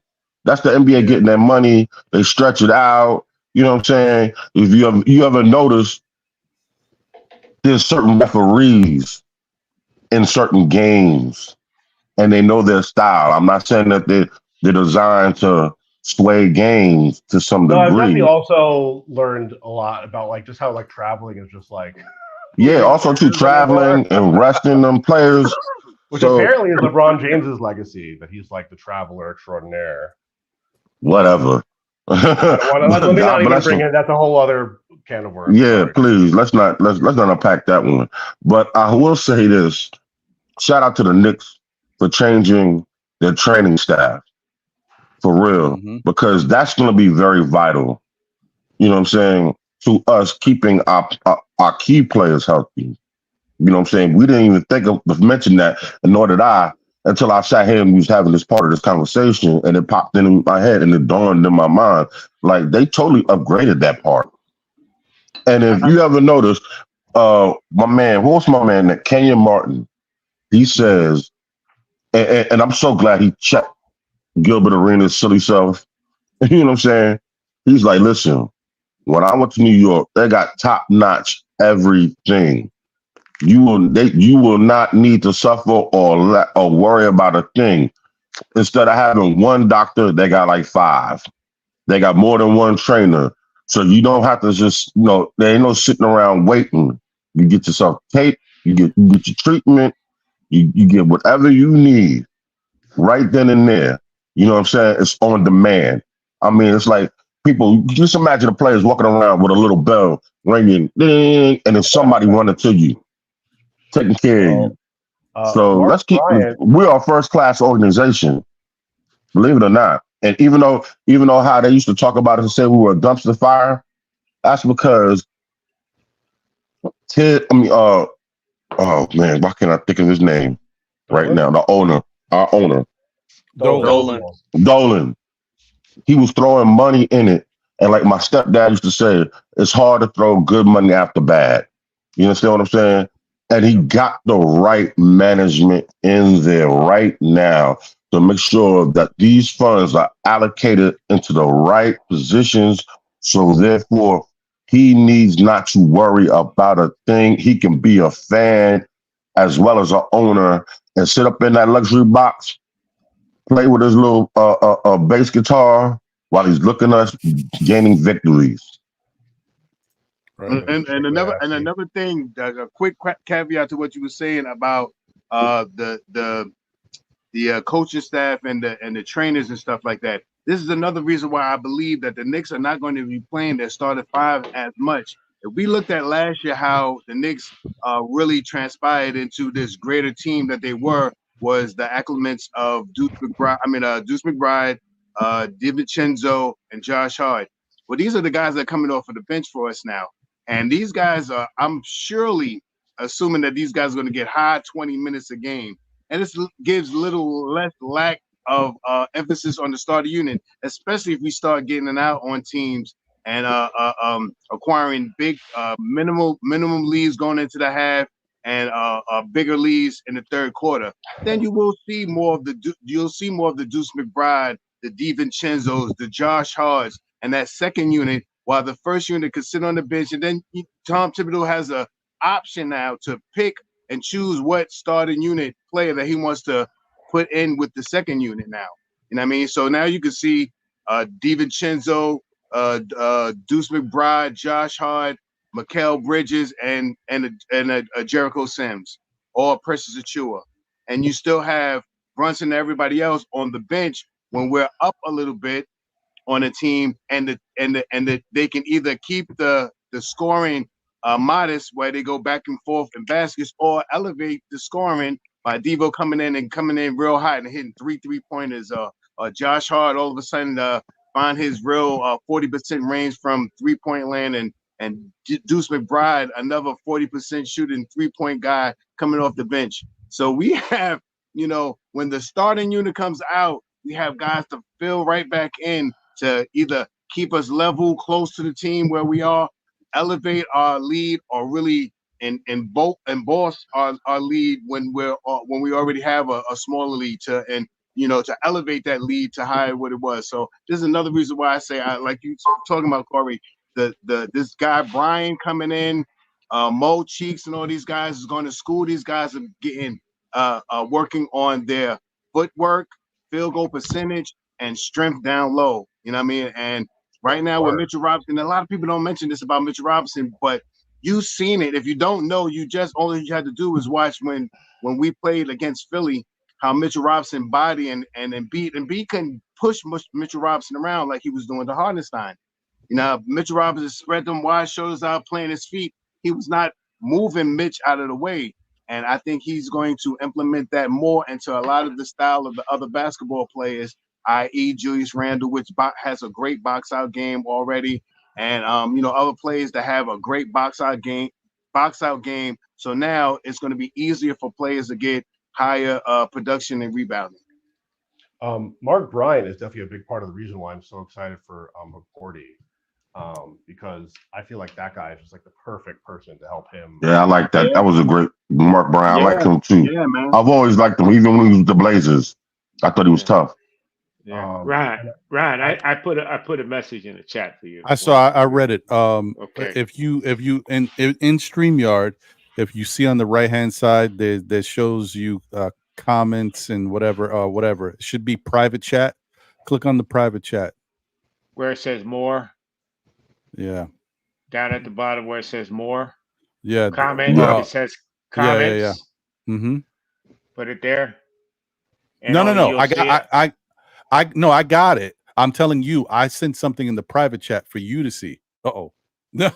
Oh, Yeah, no. he just Yeah, he that's took old himself school right there. off. That's old school. You have to go all the way off to get all the way back on. You Just you should have. and then he's Yeah. gonna come back on. Yeah, send him a floppy. Yeah, let me make sure he got the link again because he took himself right up out of here.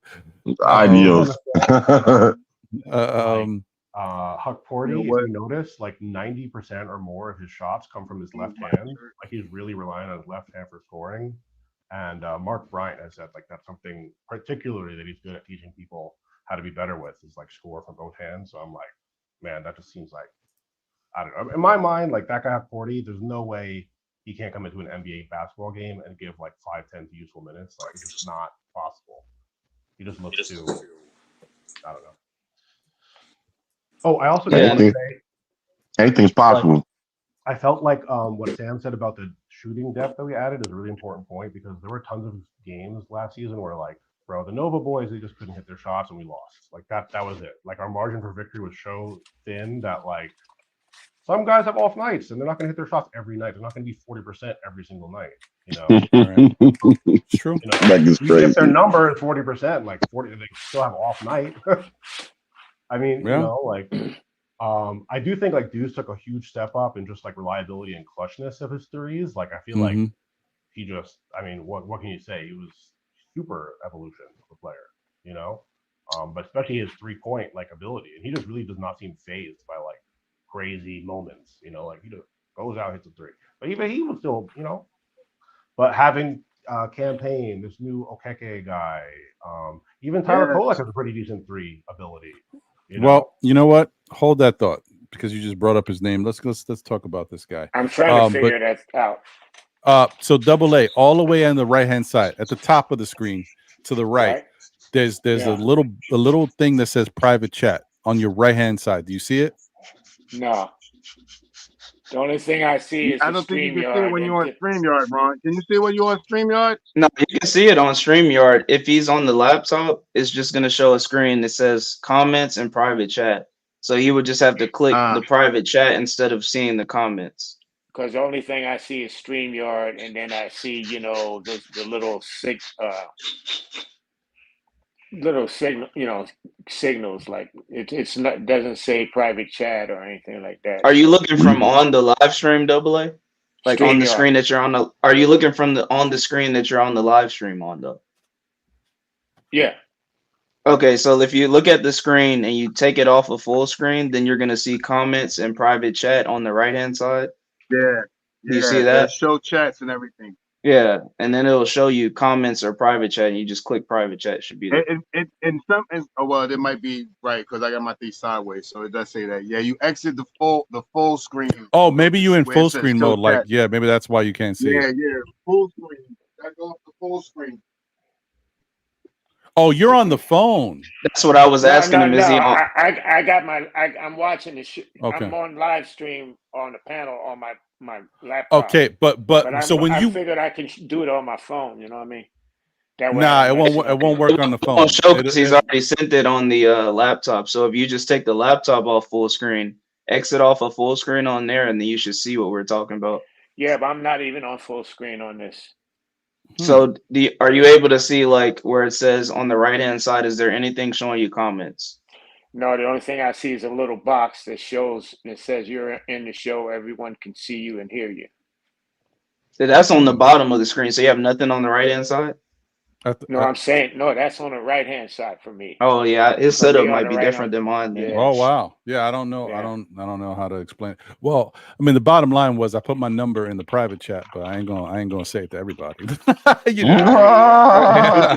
You can just get his email or something, and yeah. You know what? I don't mind, bro. I got blocked, so if I don't want you to call me, you won't be able to call me. No, don't do that. Just if you got an email address, give me your email address. That's worse.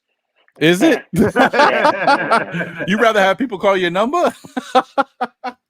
I got this MB. Yeah, I don't care, bro. I block if I don't know you, your call don't go through. So it's cool. Okay. So Right. the It's up first to you, time brother. you Boy, you called me. seriously be screening people. Boy, you want to run for Yeah, fans? he's old school for sure with that.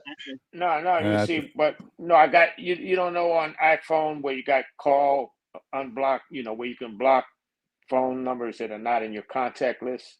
There's a way that you can block all incoming calls that if they're not in your contact list, that it goes to voicemail. You know what I mean? So that's how I screen my calls. So if I don't know you and you call, then the only way I'll get your call if you leave a voicemail. You know what I mean? So when you call me, Ron, you just it's gonna go to voicemail. You just say it's me, Ron, and I'll call you back. Or text them. Yeah, or text me. Right. Yeah. Yeah, you can text me right now. You know what I mean? All right. Well, I mean, if that's up to you, brother. If you want to put your number out there, yeah, it don't matter. I put it out there already. All right, I'll take it down. You see it in the chat. I'll check for it right now. Okay. I mean, listen, this is on the scene. We here live reporting. I don't know where. Oh man, yeah, I appreciate y'all for that because I could take a snack break while y'all. It's a bond, man, because I'm just telling you, Ron, because you tight with everybody, with the fellas and stuff. So when I'm out of respect, I'm gonna let them break it when they want to break it, but it affects all of us. Wait, now I will tell you this: I do not see your number, Double A. Maybe I'm tripping. I don't see where you put it. Yeah, I put it down there where I said double A, and it's down there. Yep. Double A is below Mega. Fly God, Mega. David Smith is right under me. Huh. If you go back up 1, 2, 3, 4, 5, 6, 7, 8, 9, 10, 11 from the bottom. From the last. I'm not gonna lie to you. I don't see it either. I'm looking right at it. Well, you gotta think, is it in all messages? You know what I'm saying? Because sometimes, like, I can't catch certain people's comments. So if I want to catch all messages or just certain comments stand out. Right, live just start. Yeah. Right, yeah, I'm looking at the whole live chat. I don't see it unless YouTube is blocking it because it's a number. Because YouTube could be blocking it because out of your protection. But I see it myself in the chat after I posted it. But I'm gonna address it to you. I'm going Ron, still Knicks fan, so it'll highlight to you. You know what I mean? Man, listen, this is. I ain't gonna look. Let me do this, man. There you go. Can I make a polite possible suggestion? Because I also stream myself. I just feel like a good rule of thumb is like never try to do anything technological like that's new to you on stream ever. Because it'll always be more complicated and difficult than just doing it. I think Kerry said it right. I think his number did get blocked by YouTube, which is why we couldn't see it. So yeah, email is probably the best way to do it. Look at JM3 saying exactly what I was thinking. There you go. I was thinking the same thing. I'll put my email in the chat. Yeah, I think YouTube blocked it. So you can see that you put it there, Double A, but YouTube ain't gonna let it go through. So that's why nobody else can see it. But I put my email. If you look, you can see my emails there. Still Knicks fans. And remember, there's no S for the email. It's still knicksfans@gmail.com, and you can email me your number. We good from there. All right. Okay. There you go. All right. Sorry, guys. But it's all fun, man. We appreciate you. I appreciate you, Double A, because I was able to eat some of my dried mangoes. So thank you. There you go. All right. So let me get back to the regularly scheduled program. And shout out to my Mango guy. Jerky. My guy Stafford Don in the chat. I see you, Stafford. What's good, brother? I hope you're doing good. Yeah, long time no see, bro. Yeah, I haven't seen Stafford. Yeah. That's one of my frenemies. Yes, that's the guy. Chuma Okiki.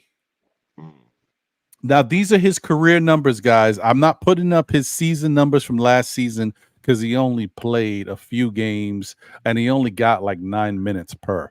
So I don't want to do him a disservice. I'm not saying these numbers are incredible to begin with, but I feel like it's better for you to see. He's been in the league for 4 seasons. A couple seasons he played a little bit more, but he hasn't got a lot of minutes. So I just want to show this is what his career numbers look like. 6.3 points per game, 3.7 rebounds, 1.5 assists, 0.9 steals, 0.4 blocks, 38.3% from the field, that's not a good number at all. You want to be around 44, 45, if that. So I don't like that. But he's 31.8 from three. He's 78.9 from the free throw line, which basically tells me that if he gets more time and more touches, that field goal percentage would go up. So he can shoot a little bit. He's a little versatile. He's got some good movements to him. He got an Exhibit 10 contract.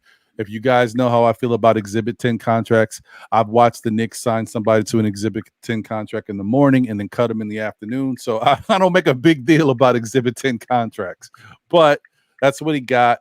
And so we'll see what happens with that. We'll see how long he's here. You never know. The Knicks do a lot of this stuff. So we'll see. I have no idea what they're thinking. We'll just see what the plan is. But he's got a nice little game for what he does. I think it's interesting that he wasn't able to get a lot of playing time with Orlando, which Orlando's got a bunch of young players. So I'm kind of surprised. But, we'll see. It is what it is. What you guys think about Chuma Okeke? Since you what you think, D-Rex? I just feel like that this is them like aggregating salaries and like different assets to like possibly trade down the line and like have some kind of depth also at the same time, because like he's kind of short. He doesn't really hit threes that well. Like it just doesn't fit our team. Like I just don't like where do we play? From what I could look at on the stat sheet, I like he's not that tall. His 3-point% is like unexceptional. I don't know where I'll play him right now. But one thing you had told me before, Ron, was you got to look at also practice. You know what I'm saying? He could be there for that, somebody that could be well on practice, really put pressure on, our players in practice and stuff. They're always doing things like that. Very true. Very fair point. And the Knicks love to do that. And they love to have similar style players to go up against to kind of give that vibe of, they fit as far as size wise and stuff like that. Oh, and speaking of that, I did want to say something before. Isn't it interesting? Because D-Rex was talking about the fact that we are a little undersized at the center spot and we're small. And then we got a lot of 6'8" guys. Remember when we didn't even have a lot of 6'8" guys? We were talking about we need 6'8" guys. You know what I mean? So we are addressing certain things. It's a good problem to have. Just, I think it's interesting. I'll throw my 2 cents on there, Ron, because I actually played against Chuma Okeke in high school, and he was one of the guys. Oh. He was one of the guys that made me realize that I should not pursue NBA dreams, and I have absolutely no shot. So I'll keep it lightly. He was one of the guys that I played. So I played against. I was fortunately able to play against him, Sharif Cooper, and Isaac Okoro, because we all grew up in the same area, and I was in high school around the same time. He's a little older than me, but I will say this though about Chuma. If he never got hurt, I think we're talking about a guy who probably would have gotten drafted in the lottery. And then he had that nasty knee injury right before the tourney when he was at Auburn. He was there for 2 years. So that kind of hurt him. And then he has also been dealing with injuries pretty much his whole career, at least 2 years within his career. And now, you know how Orlando is. He's not going to get much burn because of the logjam they have with guys like Franz Wagner coming back, Isaac coming back off injury, Jonathan Isaac. So it's a little bit difficult for him to really. Yeah, so it's a little bit difficult for him. Yeah, so it's a little bit difficult for him to get burned. But I will say he does have decent size at a wing. But like you said, Ron, now we're at a team where we don't really have space for him. So unless he shows something, like you said, within this Exhibit 10, I'm not sure that he makes the roster. But this is a guy that, I mean, for the most part, was shooting like 38% in college. It didn't translate well, I don't believe, yet in the NBA, but that doesn't mean that his shot is broken. Like you always say, and people on the panel know, I mean, if a guy shoots decent from the free throw line, he probably has a good jump shot. So Chuma Okeke he's already shot like 30% in college. It just hasn't translated well in the NBA. I believe that maybe he could become a good rotation piece for another team if he can't crack the Knicks, but I don't really know how that fits for him just due to our logjam and us drafting a guy in the first round, Pacome, who's also about the same frame as him, and then also Kevin McCullough in the second round, who I expect to actually do very well for us on the two-way. So I'm not really sure where he fits, but I do like Chuma as a player, and I think he'll find his way to continue in this league. Yeah. I agree with that. I'm gonna drop my little 2 cents. young man, get you some 40 belows and a North Face because it gets very cold up there in Westchester. Damn. He can't That's just make a wrong. Westchester though. He's too old for Westchester. Yeah, he's too old for that team. He'd have to be out the league Yeah, at that point. he's too old for Westchester. Seriously? He's too old for Westchester. My Development 2 cents is wise, he makes the team. Yeah, I think he makes the team. I think he's our 15th man. I think he's on the 15-man. That's one of the guys that I put into the 15-man roster. I think that Exhibit 10 turns into a full contract for him. We still got a little money to play with or something like that. I think he's going to be the man to be the backup small forward / power forward. I put him under the. Let me see. I think I put him under the power forward rankings. I put him under the power forward with dates via Julius Randle, Bates, and Okeke. I put him in the power forward ranking for being a backup to the backup. You might be right. Listen, as we talked about, like, got to look at it just from the standpoint of in case of emergency, break glass, like having a guy like that. But once again, going back to the whole thing of having guys, practice players that can help drive the team, guys that can push. And somebody's saying it in the chat. I think Justo might be saying it. He said, Chef, he was talking to Chef, I'm saying the starting lineup is hurt. These guys can at least put up a fight. Dwayne Washington, Charlie Brown weren't doing anything to help us win. Great so, yeah, point. like, for example, Charlie Brown, he would be like a replacement for Charlie Brown. Just somebody sits on the bench, helps drive the team in practice. Yep. And I don't even know. Listen, I'm telling you, these Exhibit 10 contracts are funky. So when you're in Exhibit 10, I don't know how long you're going to be here. If you hear, you hear. But I was reading something the other day. Somebody said it again, like, don't be surprised if somehow prior to the season starting, at some point, Ryan Arcidiacono winds up on this team. So listen, you know what I mean? Like, hey, I don't really care, guys. I know some of y'all be like, oh, what is the point? But as a 15th man on this basketball, I don't care if it's Ryan Arcidiacono. I actually don't mind at all because he gave some value while he was sitting there on the bench. And sometimes, like I told you guys before, I always like to have that one guy who's a glue guy, right? You know what I mean? Now, we might already have it, and he's better than a glue guy because he can actually play still. Because some people are kind of setting it up to say that Campaign is that guy for us because, he likes to joke around. He has good spirits and all. He wants to dance and do stuff. But he actually can play ball still. So Campaign might be it. But if it wasn't Campaign, I wouldn't be mad at Ryan. I mean, 15 men, those guys don't see no burn, and unless it's extensive garbage time. So I don't mind it too much, but I'm just throwing it out. I think a lot of people are going to be disappointed with their playing time this year, just because of the coach that we got. Because once he gets settled in, bro, he going 9 deep. I'm still hopeful for the 10 AA. I'm still hopeful for it. I am too, Sam, because that's going to leave somebody of value out. In fact, even if he goes 10, he's still going to leave somebody out. Yeah. Even if he goes 10, somebody's going to lose playing time.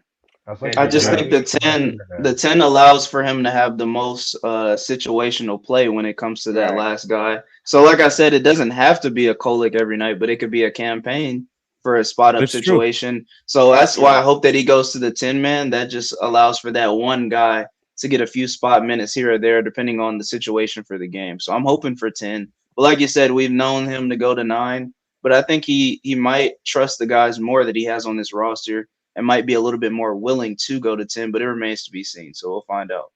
I just think it's the playing time crunch. Because if you look at it, you can back OG up with Bridges. Bridges can slide to the 3. That'll open up some more minutes for Dante, right? Dante's backing up Bridges. And then, now where does Hart get his minutes? You see what I'm saying? Are you going to use Hart to back up Julius? So that means you're going to go against the grain of what your feeling is telling you, and you're going to use Precious as a backup 5. So it gets kind of, wishy-washy. So I think at the end of the day, especially when we get to the end, he's going to tighten that up. Just Just squeeze it. Yeah. Yeah, those guys are always good. It's always nice to have one guy on your team like that. Shout out to Randrock, that Theo Pinson type of guy. I mean, say what you will about Theo Pinson. I mean, he definitely helped energize that group. They had fun when they were playing, and sometimes you need that. But so back to Lonnie Meeks. He said, "Can Tibbs handle a 10-man roster?" So I said this before, and I feel like it was kind of confirmed this past Monday when we had Alan Hahn on the show. He said that he basically said, you may not believe it, but Tibbs wanted to play a 10-man roster last year. It's just that unfortunately he just didn't have 10 men in total that Circle he of trust, trusted guys. it didn't happen that way. But Alan Hahn said Tibbs wanted to play a 10-man roster. So do I think Tibbs will play a 10-man roster? Possibility is high, because I think we got a lot more talent on this team. It's just that guys have to. I definitely think we got 8 without a doubt, and I think we got 9, right? The 10th is there, but the 10th has to prove himself, whoever that may be, whether that be Kolick, it could be a multiple guys. That person just has to prove themselves. And if a couple people prove themselves, say that 10th man could be a combination of Kolick and Campaign, whatever it is. But if you look at it, Ryan, you got who's backing up Brunson in your opinion? Who's backing up Brunson in your opinion? Deuce. So we don't really know. Yeah, we don't really know, but I think if you go off of the playoffs, then you have to say Deuce because he's already been here. Okay. But Brunson's going to play a lot of minutes anyway, so whoever it is not really going to get that much. Exactly. So you got Hart. You got Tyler and Payne for the backup. Hart, DiVincenzo, Precious. That's 3 already. So either Deuce or whoever, that's 4 already. That's 9 already. So you got 1 spot left. And if you give it to Jericho for backup center or somebody else, that's 10 already. I don't think Jericho sees the court. I think that what I'm saying, boy. I think Kolick. Well, I mean, whoever is the backup center. No, I hear you. I just think I think Kolick or Campaign would see minutes before Jericho Sims. Absolutely, they should. I think the only way Jericho plays is if guys get into foul trouble. If Julius runs into foul trouble, and Mitch is in foul trouble, like if we get foul trouble issues, I think the Knicks would rather go small, right, and be more dynamic than watch Jericho play over like Kolick or a Campaign. That's so my opinion. What you're saying is Tibbs is going to go against what he said and use Precious as a 5. Well, I think I think he will. Yeah. And your point, Double A. Oh, go ahead, Sean. I was going to say, because everyone's jumping around the Kolick and the Payne and these guys. Everybody's forgetting about Base Diaw. You know what I mean? You haven't really heard too many people talk about Base, but Base Diaw is 6'8", 6'7", 6'8", 6'9", big wing, strong, rebounding type guy that played under Tom Thibodeau before. And I mean, so you know that he's gonna know what he needs to do to get in there and play basketball. And I think this is the year for him to show out. I hope he does. His issue is he can never stay healthy though. He's hurt every year. If he was not hurt, if he was not hurt, I would consider him obviously because he's an NBA vet. But he's part of that ambulance club. You're right. Yeah, but who's going to get benched then, Shaw? Is Hart not going to get the backup power forward minutes because he can't? He ain't getting his backup small forward minutes, is he? I don't know. My guy. I mean, like I said, the top 5 is Jalen Brunson, Mikal Bridges, OG Anunoby, Julius Randle, Mitchell Robinson. My second unit is Tyler Kolick, Deuce DiVincenzo, Josh Hart, Base Diaw, and Preseason Achiuwa. My third unit is Campaign, Deuce McBride, Daddy Okeke, and Sims. And I think those guys, those last set of guys, are going to have time to play this year because of garbage time. Right? So you think he delegates Deuce to garbage time in our top 10? I think our top 10 is not going to be playing 38 minutes. You know what I mean? You may have them games. They may play some of those games, but I believe Julius Randle is going to be around 32 minutes. You know what I mean? I believe Brunson is going to be around 32 minutes. I think all the starting guys are going to be under 30. I mean, low 30 minutes because of the guys that we have backing up them. The DiVincenzo's, the Josh Harts, the Preseason Achiuwas. These guys are going to need 16, 18, 20 minutes a game. You know what I mean? You know, and if they come in and they perform on top of what we already are already performing, now the third string guys get to get in. Now you get to see Tyler get in there with Jericho Sims and get something in there. You know what I mean?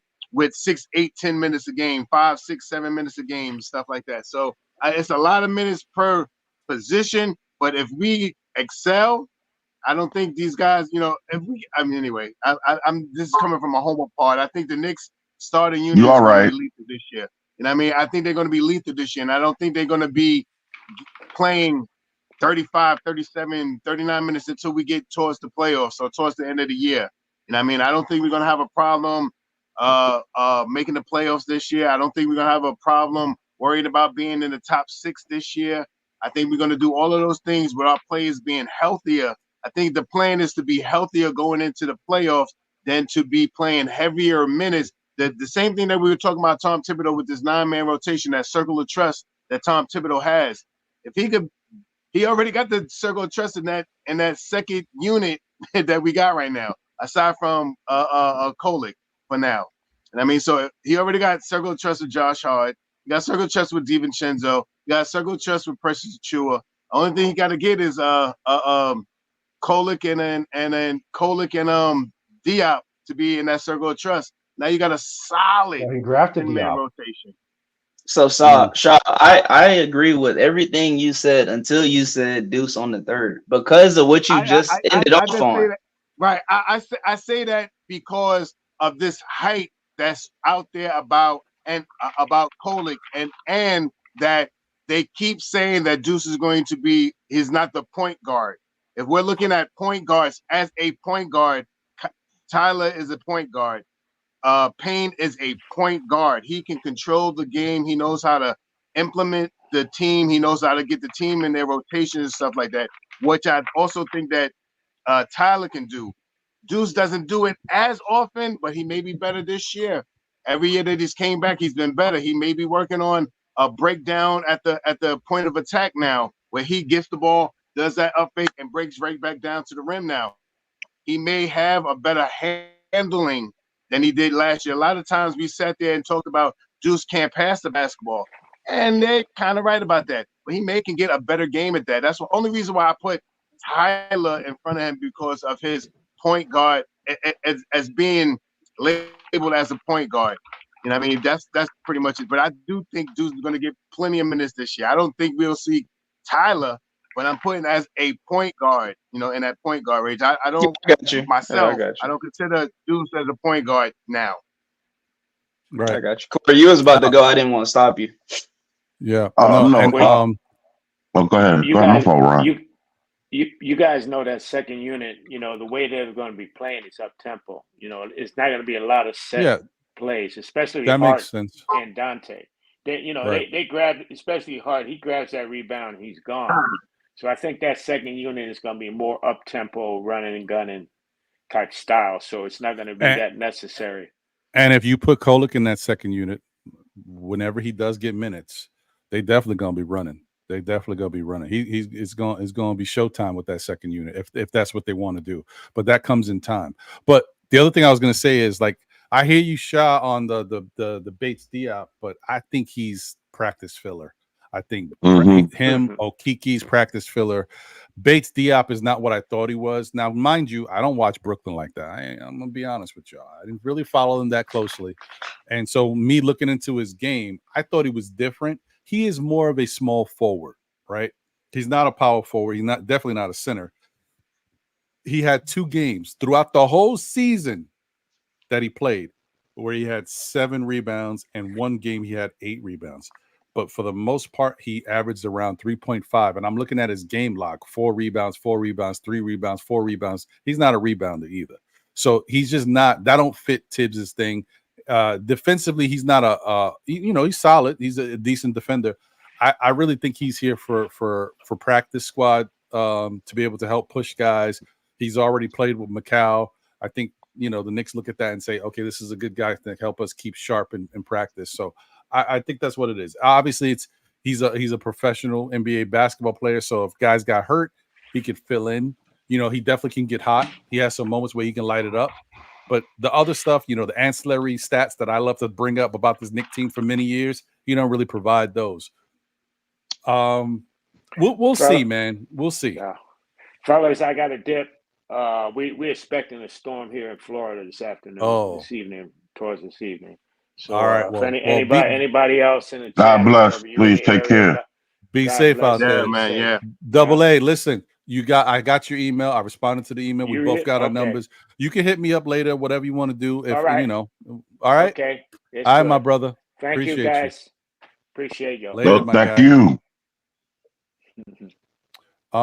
So we were talking about that. We already was talking about Precious, and the fact that he re-signed for official purposes, because I didn't do that officially. Let me just do that. I like that. So once again, obviously the New York Knicks re-signed Precious Achiuwa. He waived his no trade clause. He signed to a 1-year deal worth about $6 million. He's 6'8", 243 pounds. He's 24 years old. He's still a pretty young guy. So he will definitely help us as far as depth goes this season. And if the Knicks do feel like they're going to need to make a trade for another position piece, he will most likely be included in that trade, not only because of his value that he may provide for another team, but also because of the $6 million. Because $6 million, that number is one of them pieces that helps make up for money. So he's definitely signed a tradable contract. Welcome back, Precious, once again. The other move that we were talking about, but it's not a move, but it's more of a speculation. We had mentioned it earlier, is Julius Randle. Today, as of all days, in fact, Julius Randle became eligible to sign a contract extension, which could be worth up to $181.5 million over a maximum of 4 years.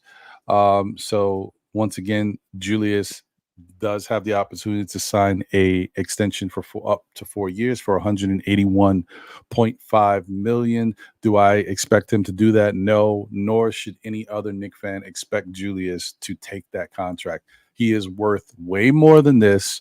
And if he does decide to do something favorable for the Knicks franchise, it will be a discount, but it won't be this much of a discount. He's already done that in the past, and we shouldn't forget. Let's not forget he did take, like, it was a 4-year, around $117 million deal when he was worth more at that point. So, let's not look at him in a negative light because of it. It's definitely up to him and what's best for his family. All right. That's being said, my housekeeping is done. I think that, it's going to be a really interesting rest of this offseason because the Knicks have basically done everything that they can. We can't be mad at what the team looks like. We've already talked about our expectations, and they're all good. You know what I mean? Say what you will. I mean, look at what we're talking about. We're talking about plus 50 wins, even possibly 60 wins. Eastern Conference Finals, maybe NBA Finals. Just think about that. Think about this conversation when we talk about our New York Knicks and where we have been for the past 5 to 10 years. Look at where we're at. This is a fantastic time. This is only year 3 of Jalen Brunson. We're going into year 3, and look at the impact he's already done to help turn around this franchise. Not only is he a fantastic player, but he's a point guard. We haven't had a dynamic point guard like this in quite some time. That's just one of those positions the Knicks haven't really focused on. But we're definitely, in recent years, but we're definitely here now. So I'm really excited about what's happening, man. I can't say it enough. So what I want to do, since we already hit past the 3-hour mark, this show has been really interesting. We've had a lot going on. There's been a lot of chat stuff. It's been a little reevaluation of what we do here. And I think we're all in a better place. I hope you guys all understand. Once again, there's no offense to anybody in the chat. It's no offense to any of the moderators or former moderators. It's just all about me cleaning up everything and making sure that people are in their right place. And I expect just for everybody to continue to enjoy the show. Let's continue to chop it up. Let's watch this Knicks team that we love so much do some great things and be able to have a fun time, talking about it. Let me get around to everybody, get last words. D-Rex, final words, my brother. I mean, I'm just excited for like what is going to happen this season, and like I think it's such an interesting thing that like the problem we have and like what we've been discussing the most is really like the perfect problem for Tibbs to have of just having so many good players that it's like, oh my God, where am I going to find the minutes for them? Like, right. Really, that's the discussion, and that's been the criticism of Tibbs. But now it's like, how can you not play some of these guys? You know what I mean? At least a couple of minutes. So I feel like the real question for me is like, does Tibbs want to go down as like, okay, I'm Tibbs, this is how I do things? Or do you want to go down as like the guy who somehow brought a championship back to New York after 50 years? I'm Tibbs, I do it this way, or whatever the fuck my name is, whatever the way of doing it, I want a championship. Baby years. Oh, sorry. I know. Listen, it takes a minute, and in fairness to you, I know you don't usually come on these panel shows and stuff. It takes a minute just to try to keep in mind. I swear I'm usually not like this. It's just that again, in New York, it's too difficult. But listen, if things were different, and if YouTube wasn't on people, because they let you get a little leash, but then eventually they hit you with something later, like, man, what happened? So that's all. That's the only reason why I care. If it wasn't for that, I wouldn't make a big deal about it. But you good. The fact that that's our problem for this coach, I almost feel like it's fate. Like that's just is like almost poetic. But I hope he like is not so rigid and like rises to that. It's like, to me, it seems like almost a message of like, here you go. Like now people really can't complain if you have all these people and you find some useful minutes for all of them. Like, also, didn't Boston have a rookie on the team this year that contributed a little bit? I might be mistaken, but I don't know. Oh, well, they had one of their big men filled in admirably. He played really well for them. I think he's a young player. I don't know if he's a rookie, but he did pretty well for them. I forgot. You talking about the guy we let go? No, not Cornette. Not Cornette. Another guy. Yeah, not Cornette. I mean, suffice it to say, like, rookies have made impacts in playoff series, like in basketball history. Like they have made meaningful contributions to like playoff runs, I'm sure. Yeah. So that's it. Okay. All right. Well, once again, I just want to say I appreciate you, D-Rex, for coming up here on the show and giving your takes. I think we had a really good conversation. So I hope you always feel comfortable to jump in whenever I put the link out there in the chat. We'd love to have you. I appreciate when I see you in the chat giving your opinion about stuff. So, yeah, I mean, you're good either way. Only thing you got to clean up is the potty mouth. But other than that, we're good. Right. I'm working on it. I'm working on it. Active process. Baby steps, man. I'll get a swear jar. It's okay. Yeah, it's called a super chat. Yeah. I didn't think. Corey, your final thoughts? Wow. Hell of a conversation, gentlemen. Hell of a conversation. Shout out to the chat. You all are phenomenal as usual. You know what I'm saying? Thanks to everybody on the panel. I loved all your inputs, takes. You know what I'm saying? Even if I didn't agree with them. But, it is what it is. Thank you as always for allowing me to be up here and share your platform, Ron. And, when I get back to normalcy in my life, you know what I'm saying, we'll pick back up and, come on over there.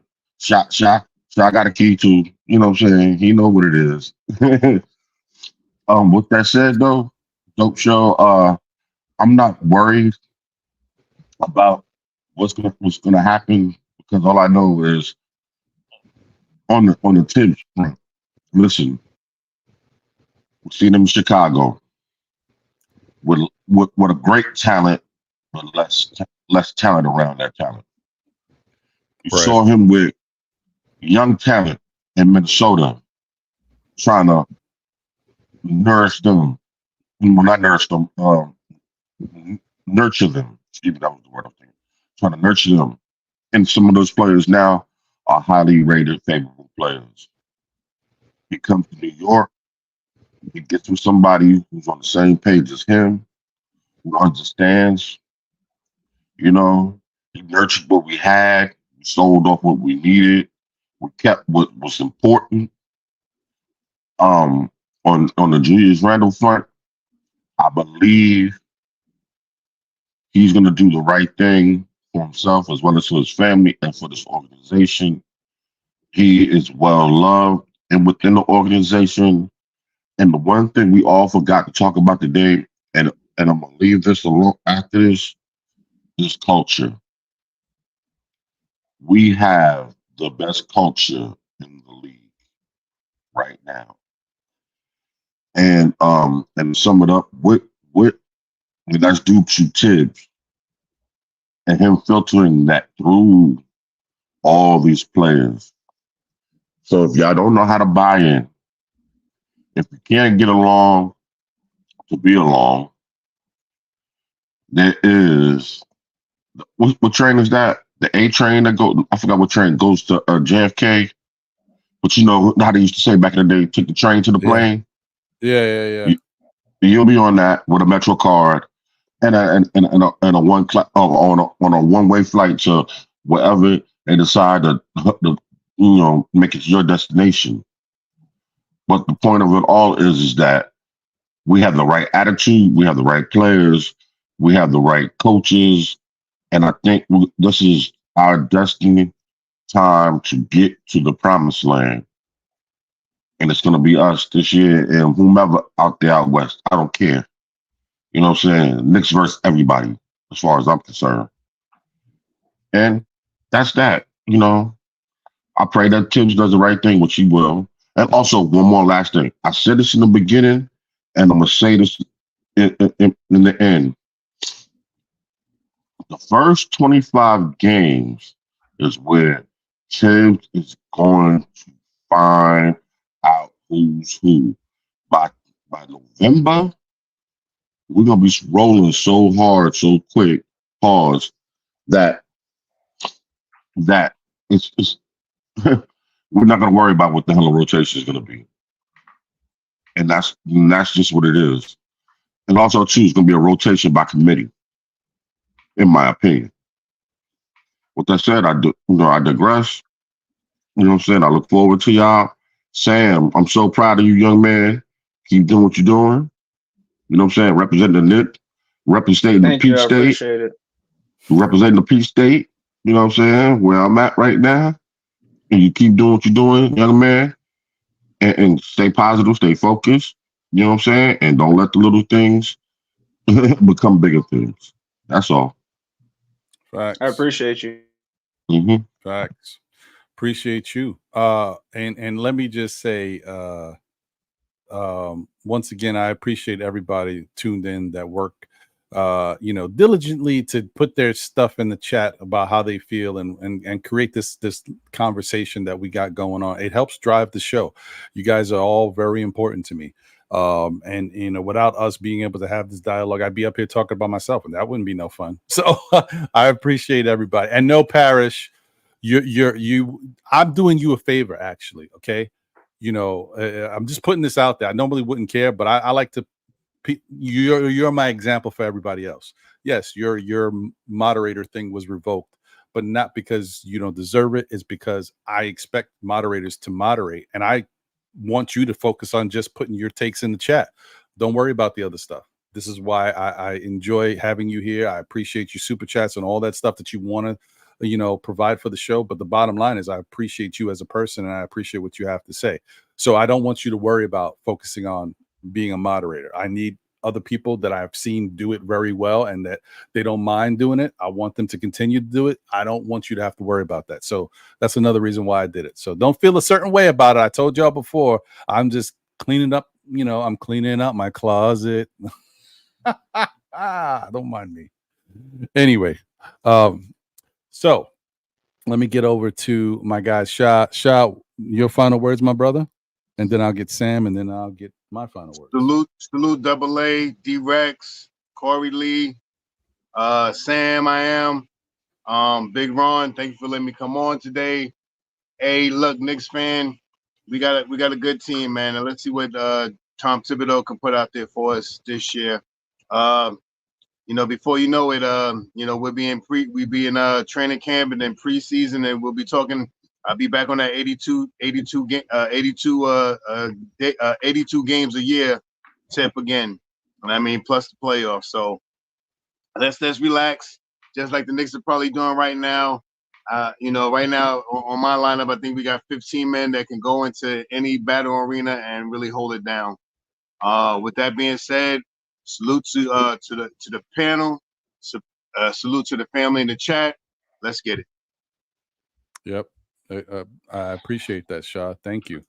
And yes, Nick Yak, for his own good. That's right. So that way he doesn't have to focus on moderating stuff. He could just worry about giving his opinion in the chat. There's a reason why, Nick Yak, you are involved in a lot of interesting moments in the chat. It's your approach and it's your thought process. If you just take it easy and keep it cool, you wouldn't look at things these way. And this is just, it's all about, let's just be Knicks fans and talk and enjoy ourselves. But you always find yourself in the middle of something. Why is that? Just saying. Think about it. Anyway, shout out to my guy Jay Boogie. Oh, replay gang, Jay Boogie. I know, man, we about to get up out of here, brother. He said, champagne goggles, locker room bottles, the championship anthem is done. Club quarters.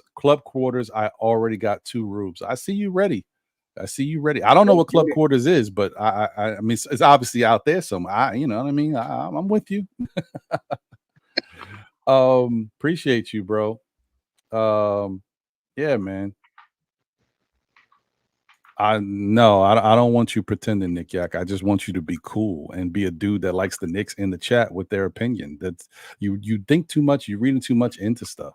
Hey, Nick, I'm a Hawk 40 Hive, man. Go easy. I'm a real cool guy too, but if you guys have watched me for the 4 years that I've been doing Still Knicks Fans, there's been moments where I go off. I don't want to be that guy. I don't want to go off. And I'm not saying I'm not putting it in that situation. I'm just telling you, everybody's cool to a certain point, but we should all try to be cool out the gate. We should try to be cool out the gate. Is what I'm saying, man. Why everything got to be so serious? But don't push me. Yeah, ain't none of that. Everything got to be so serious sometimes. That chill pill. Listen, I get this good coffee. It's iced coffee, but you know what I mean? Like put a little flavor in there, a little, pumpkin spice, whatever. That's all you need in your life, Nick Yak. I'm telling you, man. I'm here for you. All right, I'm done. I'm telling you, they call me Jose for a reason. What's going on, Sam? What's your final words, my brother?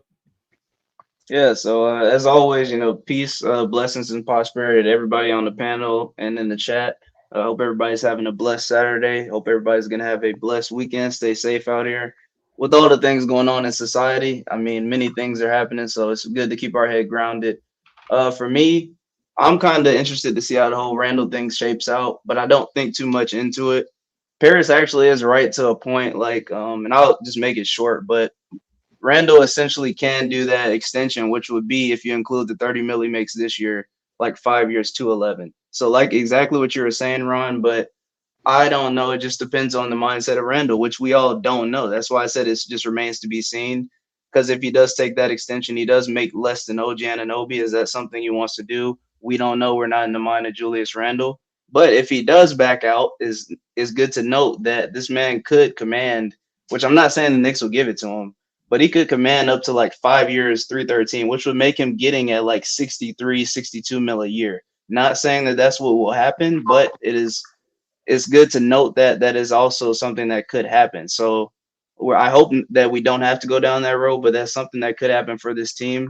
Although, with that being said, I'm excited to see Precious back on the roster. We can finally close a show saying that Precious is now on the team instead of thinking in hypothetical world. He's now a member of the team for next season. So I think it'll be a solid addition. And as always, as the president of Tyler Kolek Fan Club, I'm hoping and praying for the 10-man rotation just for Tyler to at least get some spot minutes and kind of show what he can do. Because I just, I plead with the fans in the chat who might not know too much about him or aren't as high on Tyler, just to remember that there was another guy, and I told Ron this on another show, who was also drafted in the second round. He also won Big East Player of the Year a couple of times. Pretty good player coming out of that conference, and he wasn't really thought that high of, as far as his size, defense, things of that nature. But he's done pretty well for himself. So I beg for you guys just to give Kolek a chance. And I'm not even getting too high on him either, because I know what we have on our team. But spot minutes, guys. I just want to see what he can do for us. Peace and blessings. Hope you guys have a great day. I like that. Sam is a clever one, man. I like that. Very, very nice. Very nice. So shout out to Felicia Lee in the building. What up, Felicia? It's always good to see you. Hope you're doing well. Thank you for tuning in as always. Greedy Grizz in the building as well. What up, Greedy Grizz? Appreciate you, man. So let me see. Do I have it here? Yeah. Let me share this with you guys. Now, I will tell you, look, I shout out to Rand Rock. He said, "What's your best brand of coffee?" Look, this is my best brand, but that doesn't mean it'll be your best brand. It's good when everybody knows what their tolerance is and what works for them. I am not a strong coffee drinker. I can't do the strong stuff. It gets me jittery. I don't feel like myself, and I want to run through a wall. So, and I don't like that feeling. So I'm a more of a light, regular coffee type drinker. It is what it is. But my favorite brand of coffee that I've had in all the years that I've been drinking coffee is this stuff right here.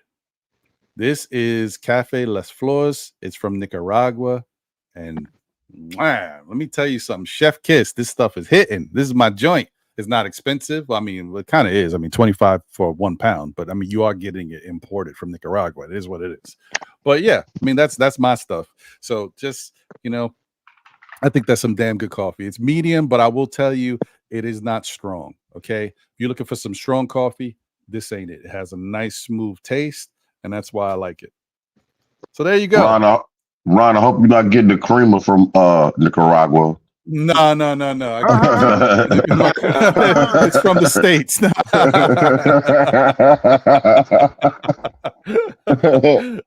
Yeah. Oh God. I'm a big fan. Well, I mean, the other thing too is my wife is Nicaraguan, so God bless her. I got to get put on.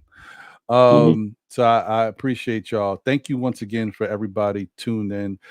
Thank you for being patient, everybody. Thank you for showing love. Thank you to everything. Today was a wacky chat day, so thank you for sticking through everything and understanding where I'm coming from. It ain't easy to be a content creator and put on a show, and if you want your show to be better, you have to do these type of things to keep it at a certain level, and hopefully it continues to be better. But I can't, just like shout out to Nick Yak, just like Nick Yak said, do you want me pretending? No, I don't want you to be pretending. I want you to be cool. I don't want to pretend either. If I see some stuff going on, I could just, I can't not talk about it on the show. I can't say, well, let me I don't have people's numbers. I can't say, oh, I would prefer you did I gotta say it on the show. So I just wanted to get that out there. I don't want to take away from the show. And most likely, if everything stays cool, you won't hear me bring this up ever again. So, that it is what it is. And Bustelo is some good stuff, John. I hear you, brother. Peace out, everyone. All right, D-Rex. Appreciate you, brother. Take it easy. Have a great rest of your Saturday. Yes, sir.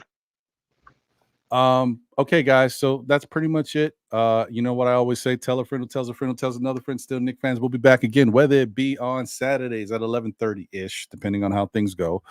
For Know the Ledge on Mondays for SKF Weekly at 9 p.m. with my brother John, and soon to be, you guys will see Jose back in the mix. I've already had a conversation about him. He's coming back very soon.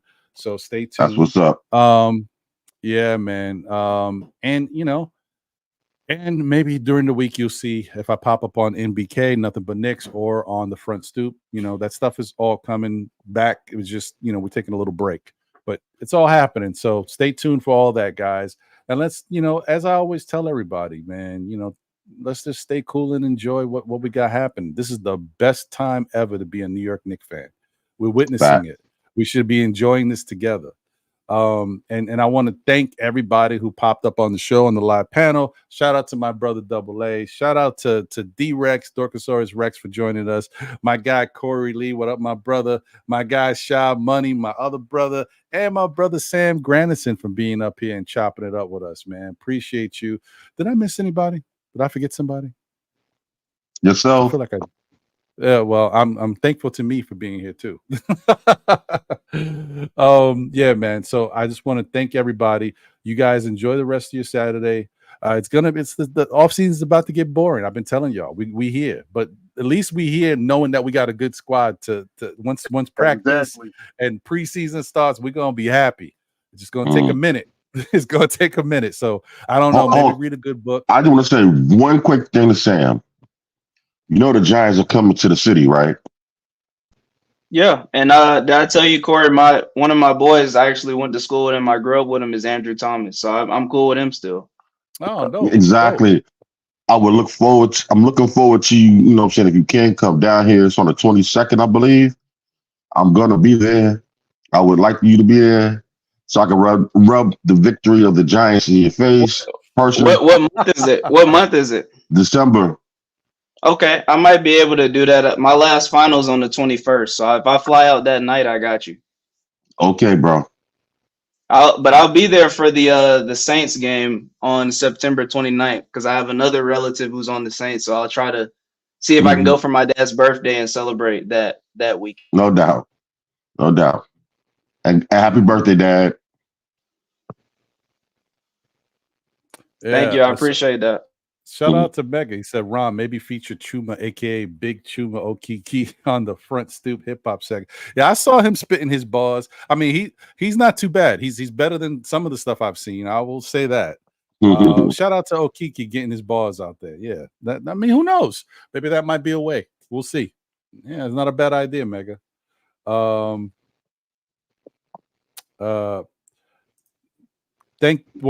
again, thank you, Paris, for all the love and stuff you've shown our show as well as what you've done in the Knicks community. Things happen, man. I wouldn't stress it too much, man. Everybody's different. Every show is different, and we all in the end we want to see how the Knicks get throughout the season and if they can make it to the promised land so we can celebrate and be down the Canyon of Heroes. Because I tell you, Canyon of Heroes is right down by my job. It's going to be weird. I can't call out sick. I'm going to have to tell them I'm off that day because they don't want to look out the window and see me. They're going to see you down the street. Ain't that Ron down there? That's a PTO. Yeah. PTO. Yeah. Paid time. I need that right now. What up, Fritz? Good to see you, my brother. Listen, man, you just joined. We just wrapping up, man. Replay gang, if you got some time. It's 3 hours, but you can kind of skim through it. You can see the highlights. Appreciate you, Fritz, as always, man. All right, guys. That's it. Now I'm really out of here. Once again, I want to say thank you to everybody. Once again, there's no offense to anybody. Don't take anything too serious. I'm doing what I'm doing for a reason, and I just want to give you guys all the best possible product, the best possible show. And there's still love for everybody. Once again, as I said, if you were a moderator and you're no longer a moderator, it's because I actually need just people to moderate, to look at what's going on in the chat, to big up the show, promote the show, do different things like that. I want you to just focus on what you're doing. Don't worry about that because it's a disservice to the role of a moderator if I'm just giving it to everybody and they're not moderating. So that's all it is. But I definitely appreciate all you guys. Have a great rest of your Saturday. Once again, stay tuned. We are going to try to bring you guys more fun interviews as the summer goes along because it's the best time to kind of talk to people until the season starts because then it's going to get tougher. So, stay tuned. There's no interview for Monday, guys, but I'm going to see if I can work on something for the following Monday. So we'll see. Thank you once again. I'm happy that I didn't have to do this. You guys know that when I hit this button, see if I know the ledge. You are on some wildness. So none of that happened. So good for y'all. Anyway, take care. Please support the show in however you see fit, whether it be merch, super chats, all that good stuff. But most importantly, just your appearances here, watching and being in the chat, giving us your vibes, and hopefully they're good vibes is what helps the show. That's what we need. Let's keep it going. I'm out of here. Take care. Have a great rest of your Saturday.